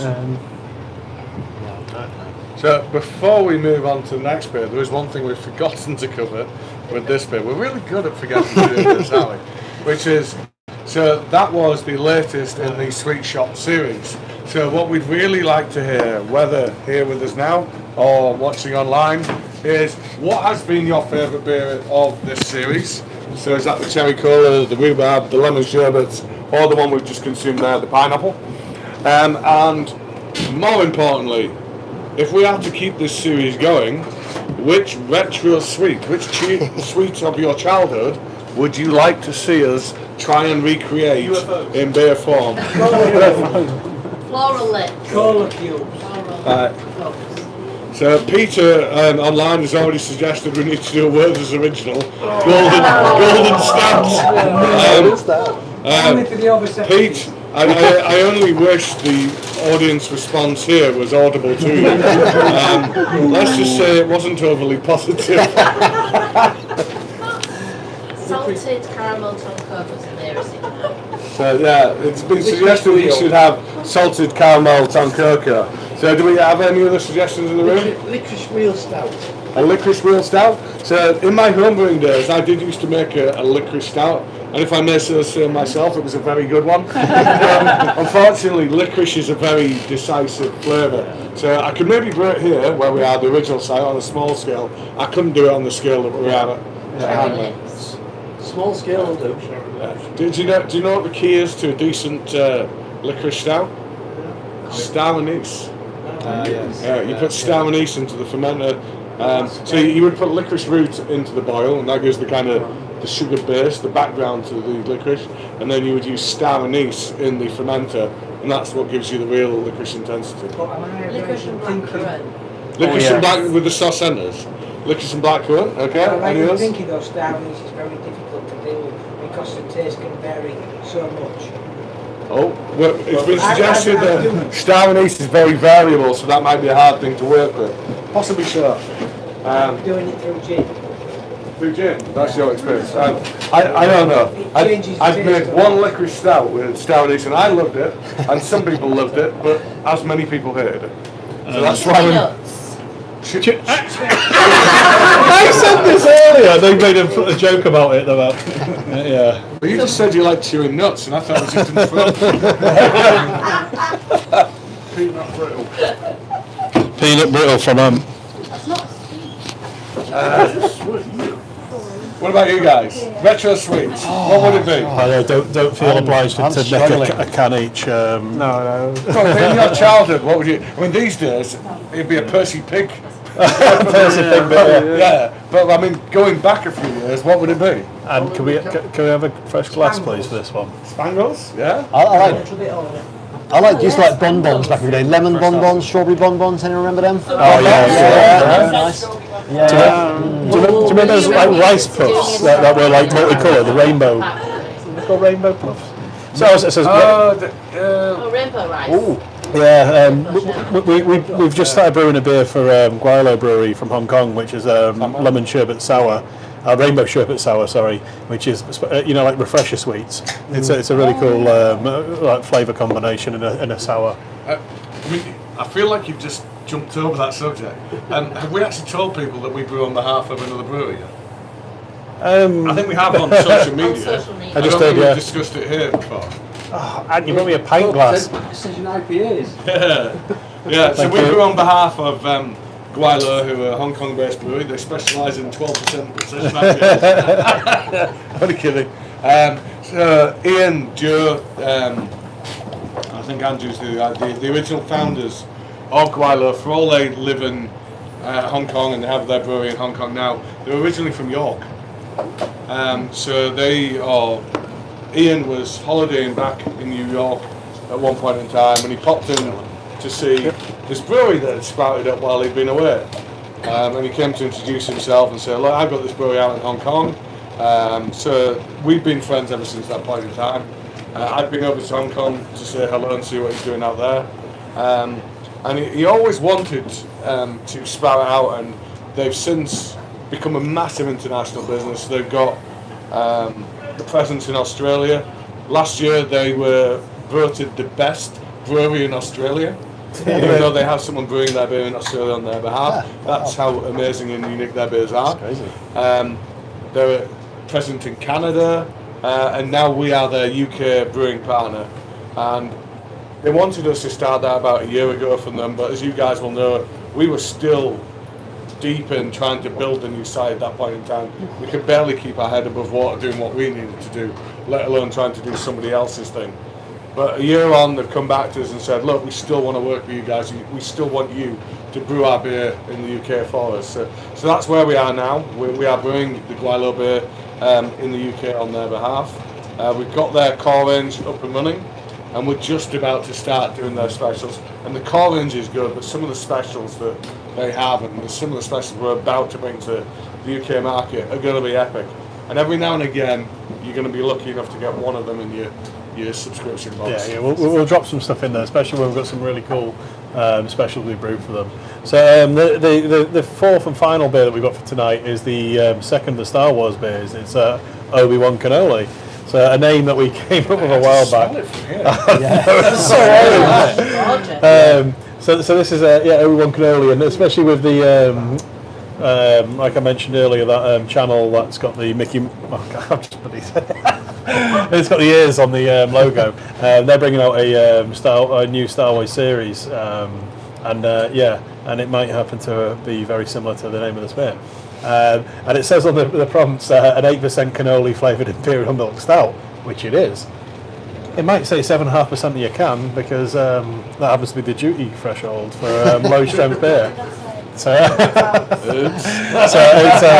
it's definitely not. It's definitely 7.5%. But yeah, as soon as you go above 7.5% in the UK, you pay a much higher rate of tax.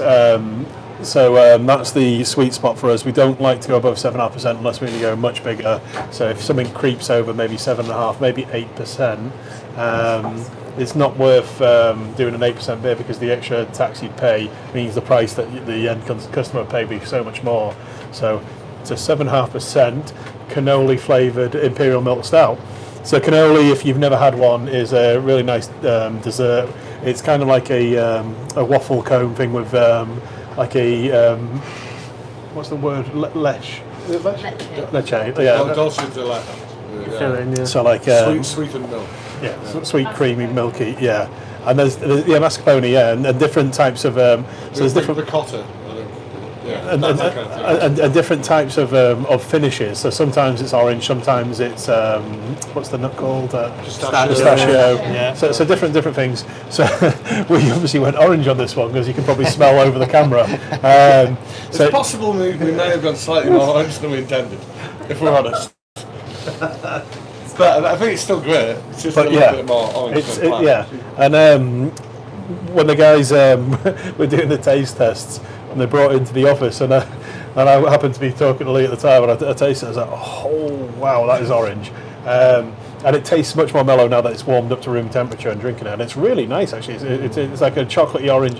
So what did someone describe it as? Yeah, Terry. Yeah, it really is. someone Somebody else said chocolate Orange Smarties. Yeah. That was it. So Yeah. Orange Smarties. Yes. So it's a really complex malt bill, this one. So 7 different types of malt. So normally we're talking about the hops. So dark beer, it's typically the malts. So we didn't use any type of roasted malt in this one. Instead, to get the dark colour, we used Cinema. So Cinema is an extract from dark malt. So it gives you all the colour, but without the bitterness or the roasted flavour.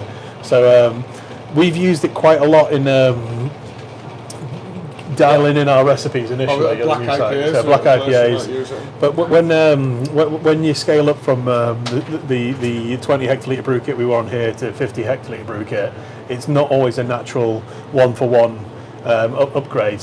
So we're putting, I don't know, 25 kilograms of roasted malts, roasted barley into a brew in this site. It doesn't mean it's 25 times free at the other site. So sometimes when we've got the flavour right on the beer, the colour's still not quite right.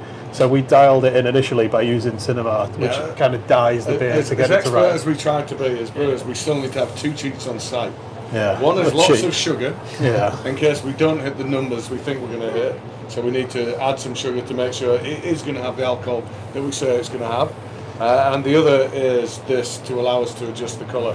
So if it ends up in slightly less than we think it's going to be. So one of the things we found was we were getting some amazing tasting beers. They looked horrible because it's kind of a brown sludge brown colour, sludgy colour, and you're like, well, that isn't, you know. It's weird, isn't it? Because black, perfectly acceptable. Yeah. If Brown that was sludge. brown, Yeah. you'd be like, I don't want that. So it's one of the things we talked about or touched on earlier is about haze in a beer and when it should have been hazy and it wasn't. Back in the day when Lee was drinking with his Viking buddies, they'd like have a drink from a horn where you couldn't see it, or a bit later than that when Ant was drinking with his buddies, they were drinking from pewter tankards and you couldn't see the contents. How did I end up being older than that? So you didn't see what you were drinking. So you judged a beer or a drink based on what it tasted like. Whereas now we obviously see the contents of what we're drinking. So we taste with our eyes so much. So if something doesn't look right, it doesn't matter what it tastes like. You're already going to assume it's going to be bad. So drink from a tankard and don't worry about what it looks like. Just enjoy the flavour. There we go. Skull, yeah. So, Lesson of the evening: drink from a tankard. It doesn't matter. so one of the things we put on the prompts for this, too much orange ? What do you guys think? Nice. I really like it.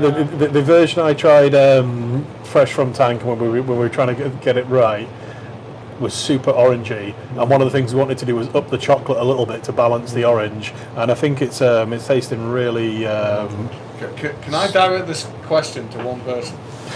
We didn't know before today that we were going to have an Italian in our audience. So now we have an Italian in our audience. You don't want to hear what. yeah. Smarties are nothing like cannolis. Anything remotely like a cannoli? Would you actually have orange in a cannoli? Like, They do actually sometimes put that orange system. Yeah. yeah. So the filling is often not orangey, but Yeah. you do get the hint of Like a little hint at the So end. you might have yeah. a sprinkle of orange on the top, but not within the cream. A sprinkle. Yeah. It's the zest, you do get a hint of it. I mean, But not. Cannoli So is a different filling. I do get cannoli on the Yeah, aroma of this absolutely. though. Obviously massive orange, but Yeah. chocolate orange, but It's when you just actually get it. It's good. You feel like the cannoli's pastry smell. yeah, the pastries. I'm taking that. So we've had an authentic Italian Endorsement by Italians. Yeah. Apparently, at the very least, smells like one. So we'll have that. It's Yeah. all I done. think sometimes if it smells amazing, you don't want to Cannoli. Yeah. Well, Cannolis, in fact, Well, they like pistachio cannoli. in fact, it's just been pointed out that cannolis are Sicilian. And I know this to be true because I have seen The Sopranos. Yeah, I was going to say, if you get an order from Tony Soprano, you know you've done it. Yeah. Because The Sopranos is the Sicilian Yes. family, Yeah. and he is obsessed with Cannolis, cannolis. that's right. There we go. Some classic scenes. And the infamous Godfather line, leave the gun, take the cannolis. Leave the gun to the cannolis. That should have been the name of the That beer. should have been it. So for the ABV as well. So the return leg at Pastore is Deal. leave the gun to the cannolis. Deal. So a fair few adjuncts in this beer, which has probably helped with this. But the considering it's a 7.5% stout, the body's really good on it as well. So typically when we go super high ABV, the body's naturally there anyway. So for a lower strength, 7.5% isn't that low, but yeah. It's nice and thick on the mouth. So I think my first reaction when I smelled it was, oh wow, Yeah. this is going to be way too orangey. Yeah. It's not going to have that balance I always look for. But actually on tasting it, I'm really actually into it. I think you've got the malt really stands up to that orange and gives a nice kind of, beautiful sort of platform for it. It's really, really nice. I'm genuinely, I'm pleased. I'm glad you like that. And because I was a little bit nervous about this, and sometimes when we, Still a little bit. I still think we've got too much orange. but yeah, I don't think it's as bad as when we first tasted it. When you were describing it in my office, that was. there's a prompt, but I don't know what the prompt means. It just says drink outside the box subscription. It's because it's the headline for this next bit. Oh wait, it's the next page. But we're not going straight onto that. Oh, that was so close. I almost had that in the bin. We've had these questions sat here for ages. Literally We've just been talking too much for a change. So I think we need to do some questions before we go on and talk about what you might expect next time. So, oh, this was for you. I know, I saw what's pouring What's at pouring at Swings, man? some out-of-date beer. I opened the fridge and I found a free 30ml can of Expander original branding. So we haven't brewed Expander in free 30ml cans for about 5 years. So that's going to taste good. I've also got a Nuba and a Triple H in the same free 30ml branded cans.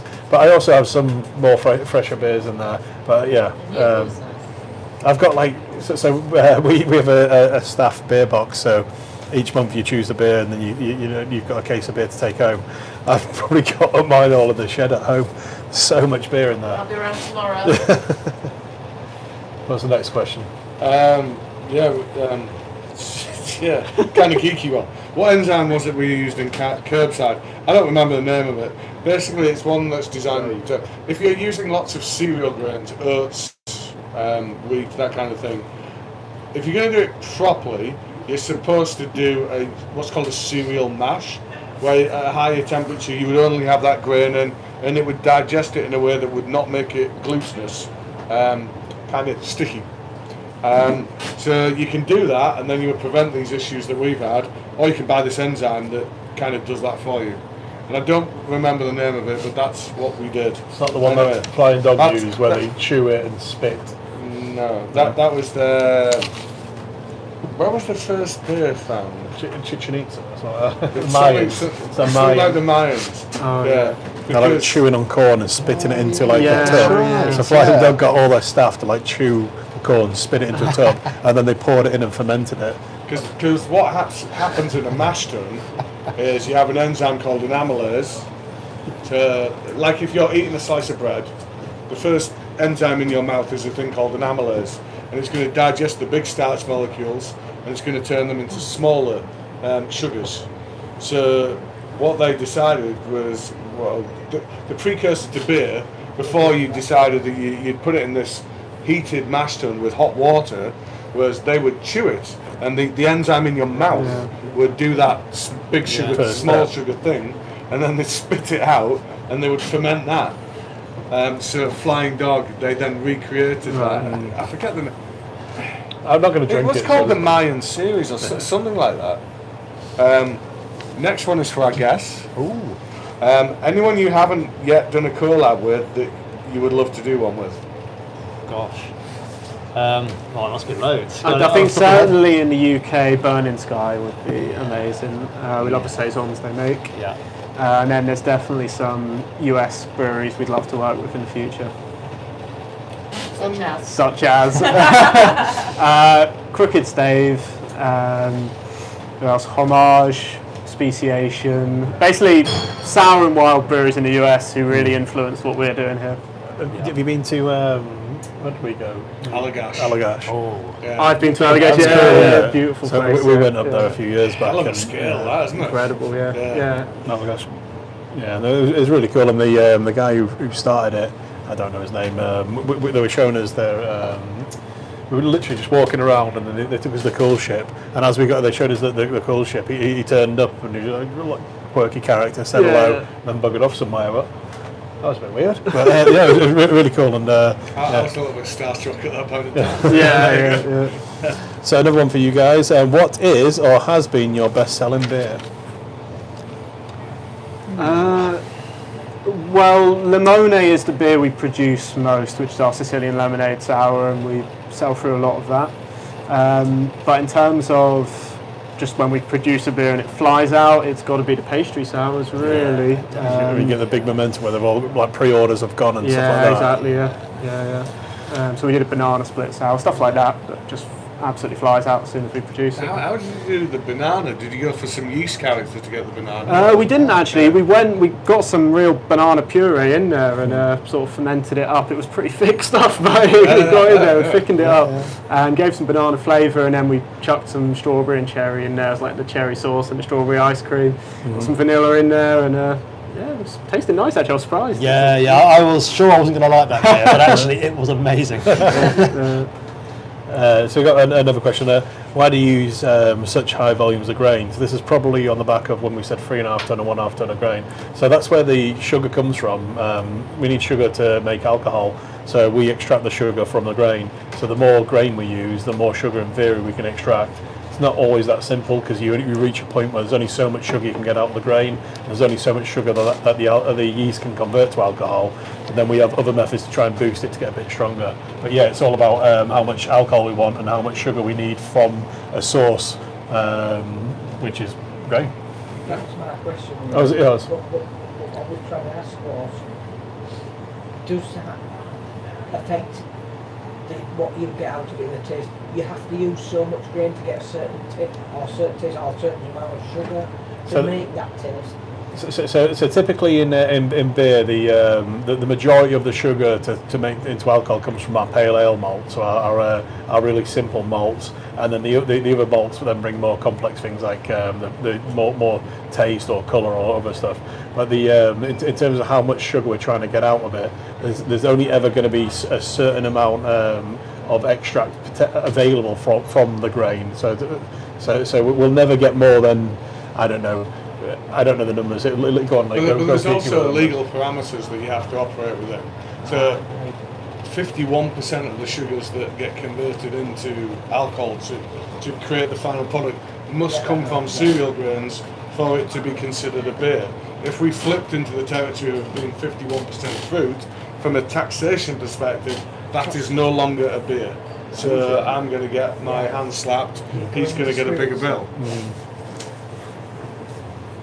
So we'll probably talk a little bit more about off camera afterwards, but we do have another bit to cover before we answer any final questions. Well, we're not doing too bad, actually. Okay. So at this point, we always like to give you a heads up on what you can expect next time. So next time, your YouTube 4 are going to be grapefruit lupulines. So we've taken our core gluten-free APA, we've kept it at 5%, we've put in some grapefruit. So that kind of zesty pithiness on top of it, a classic quite bitter APA. We've already packaged this. It is awesome.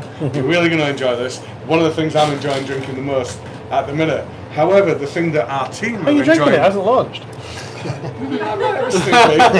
Laying down under the As we were driving across here tonight, I was like, I really wish we had grapefruit lupuline pouring. I really want to try this. He's bloody drinking it at home at the moment. However, the thing that our team are currently enjoying drinking the most is the second beer up next time, which is called Clever Guile, which is a kind of Jurassic Park inspired Clever Girl, Clever Guile. And that's because we brewed this with Neon Raptor. And it's a Strata Eldorado and Mosaic 5.1% hazy pale coming in next time. So the team are absolutely loving drinking this one right now. We're then following that up. Third beer will be Papaya Don't Preach, the beer we brewed today with the gents to our left from Pastore. And then finally, and the bit you'll all be waiting to hear, it's a state of mind beer, isn't it? The next state of mind release. And we promised you earlier that the Dream Child would get a second mention tonight. So you are going to get the Dream Child that has been aged in Buffalo Trace barrels. That will be your fourth beer up next time. And not only that, you're going to get Some Friday That, which is the beer that Wayne and I went across to Thornbridge and brewed with them, which is a West Coast, done in a slightly more classic interpretation of the West Coast. And then you'll also have Central Dark, which is our 4.9% vanilla oatmeal stout. So yeah, the other thing we're going to do, so we're looking at this today, and we thought if we could, it'd be great to get the Fawn Eagle and Some Friday That in the same box. So we've decided that instead of an extra core next month, you're going to get Fawn Eagle. So you get Fawn Eagle and Some Friday That to compare side by side. So that should be pretty cool. So two Brew York Thornbridge collabs. Yeah. And then we actually have some relatively revolutionary news. So something that we're going to need your kind of feedback on, I think. So we've had a little look at what our packaging is costing us, and the way in which cardboard pricing has gone up. We were going to be spending in excess of £2 per box to get this to you. So not even postage, just the actual box that we put it in. Just the box.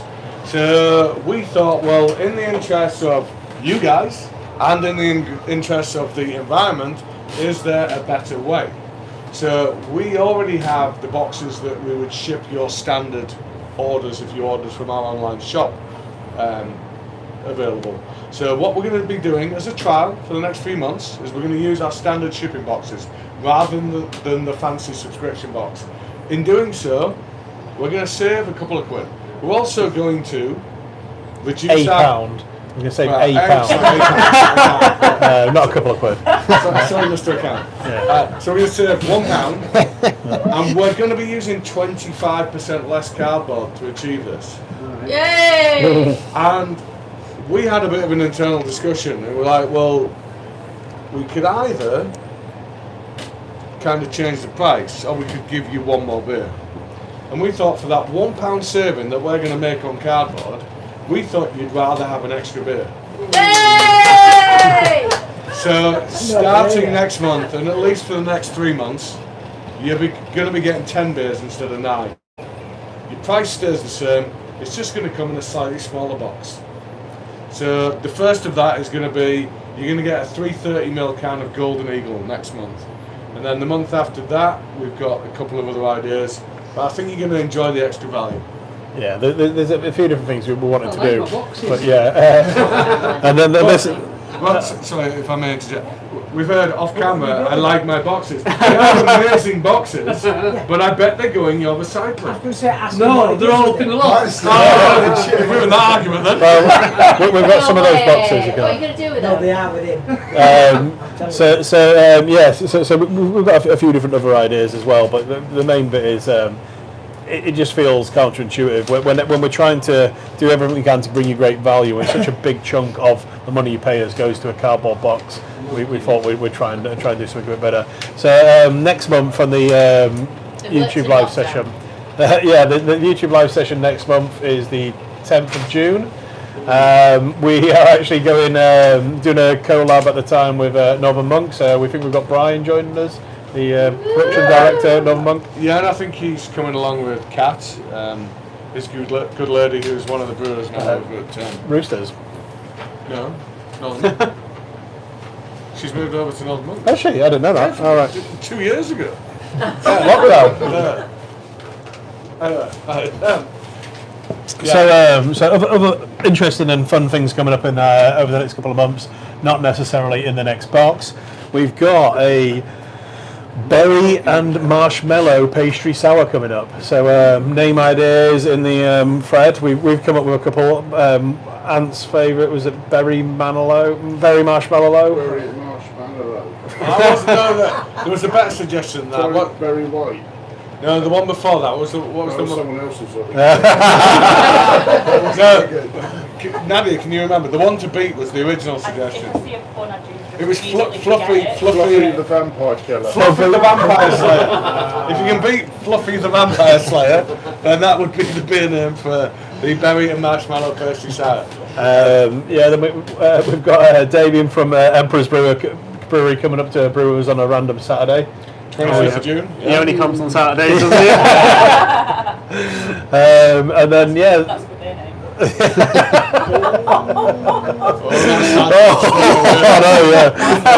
Moving on. And then we have a few places that you're going to be able to find us. Yeah, we've got Fine Fest at the start of the next month, so that's going to be really cool, going up to Camp / Glamp. You guys done that one yet? No, We're not at the Fine Festival, no. But you will be in years to come. Because they were proper farm Farmhouse to making glass beer. brewery. Yeah, exactly. So what you do, they do. Yes. So you're not there yet, but you will be. Hope so. Cool. It's our first appearance. How is it? Yeah. We Are Beer, they've got the first festival coming up, which is Bristol Craft Beer Festival. So we're going down for that on the 10th and 11th. We've got some other fun stuff. Oh, you put it on there. Go on, you talk about that.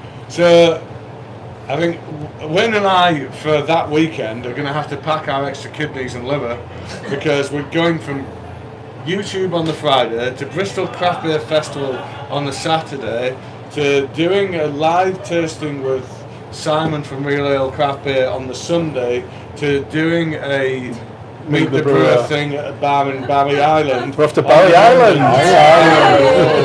Craft Beer Republic. Craft Republic, sorry. We've been told that we won't get back out of Barry. Once you're there, you can never leave. Yeah, Nadia's convinced this is the end of us. I think it's like Shutter Island. I'd like to. I'll be rules. My good lady comes from around those parts, and she would agree with that. She got out, so she's not going back. She was around. Oh, okay. So, any final reflections on this beer, guys? It's gone. It's nice. Cheers. Scone beer, yeah. Any final questions before we bid you a farewell? Then? That's a lot, apparently. Go through those three. Right. Another one at the back. All of these two. So, has anyone commented on the quality of the birthday bash staff? Couple called Pete and Carrie were amazing. And that's from Ian. So this is obviously Ian here up in Newcastle. And Pete and Carrie are always amazing. It wasn't just a birthday thing. Particularly amazing. Hopefully Pete and Carrie are regular viewers, often part of the audience. Right. They volunteered at our birthday party, worked behind the bar, and then joined us for a few drinks afterwards.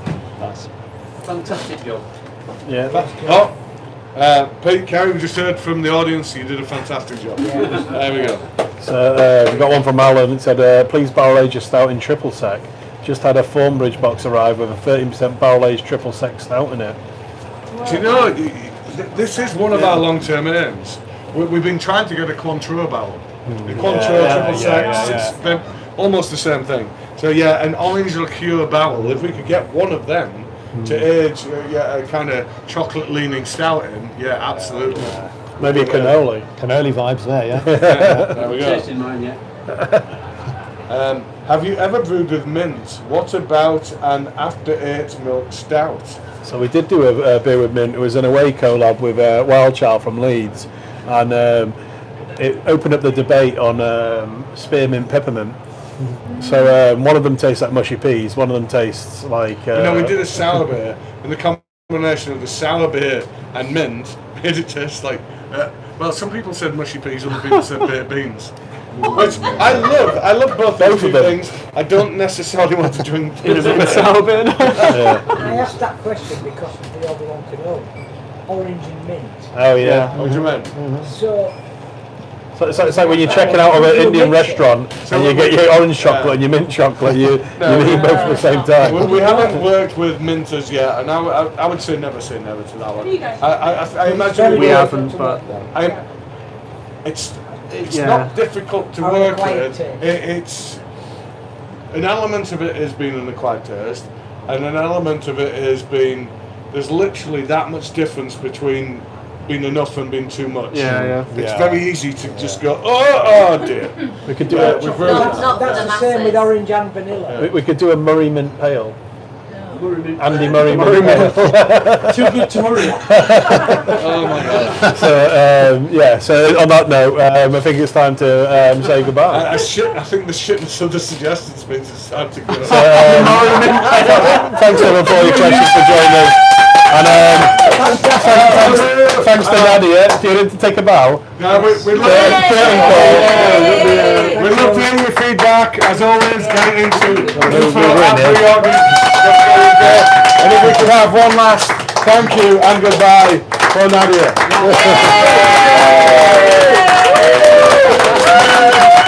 Follow in the foss. Cheers. Thank you, everyone. Guys, thank you. Cheers. I take it you wanted my beer instead of yours then?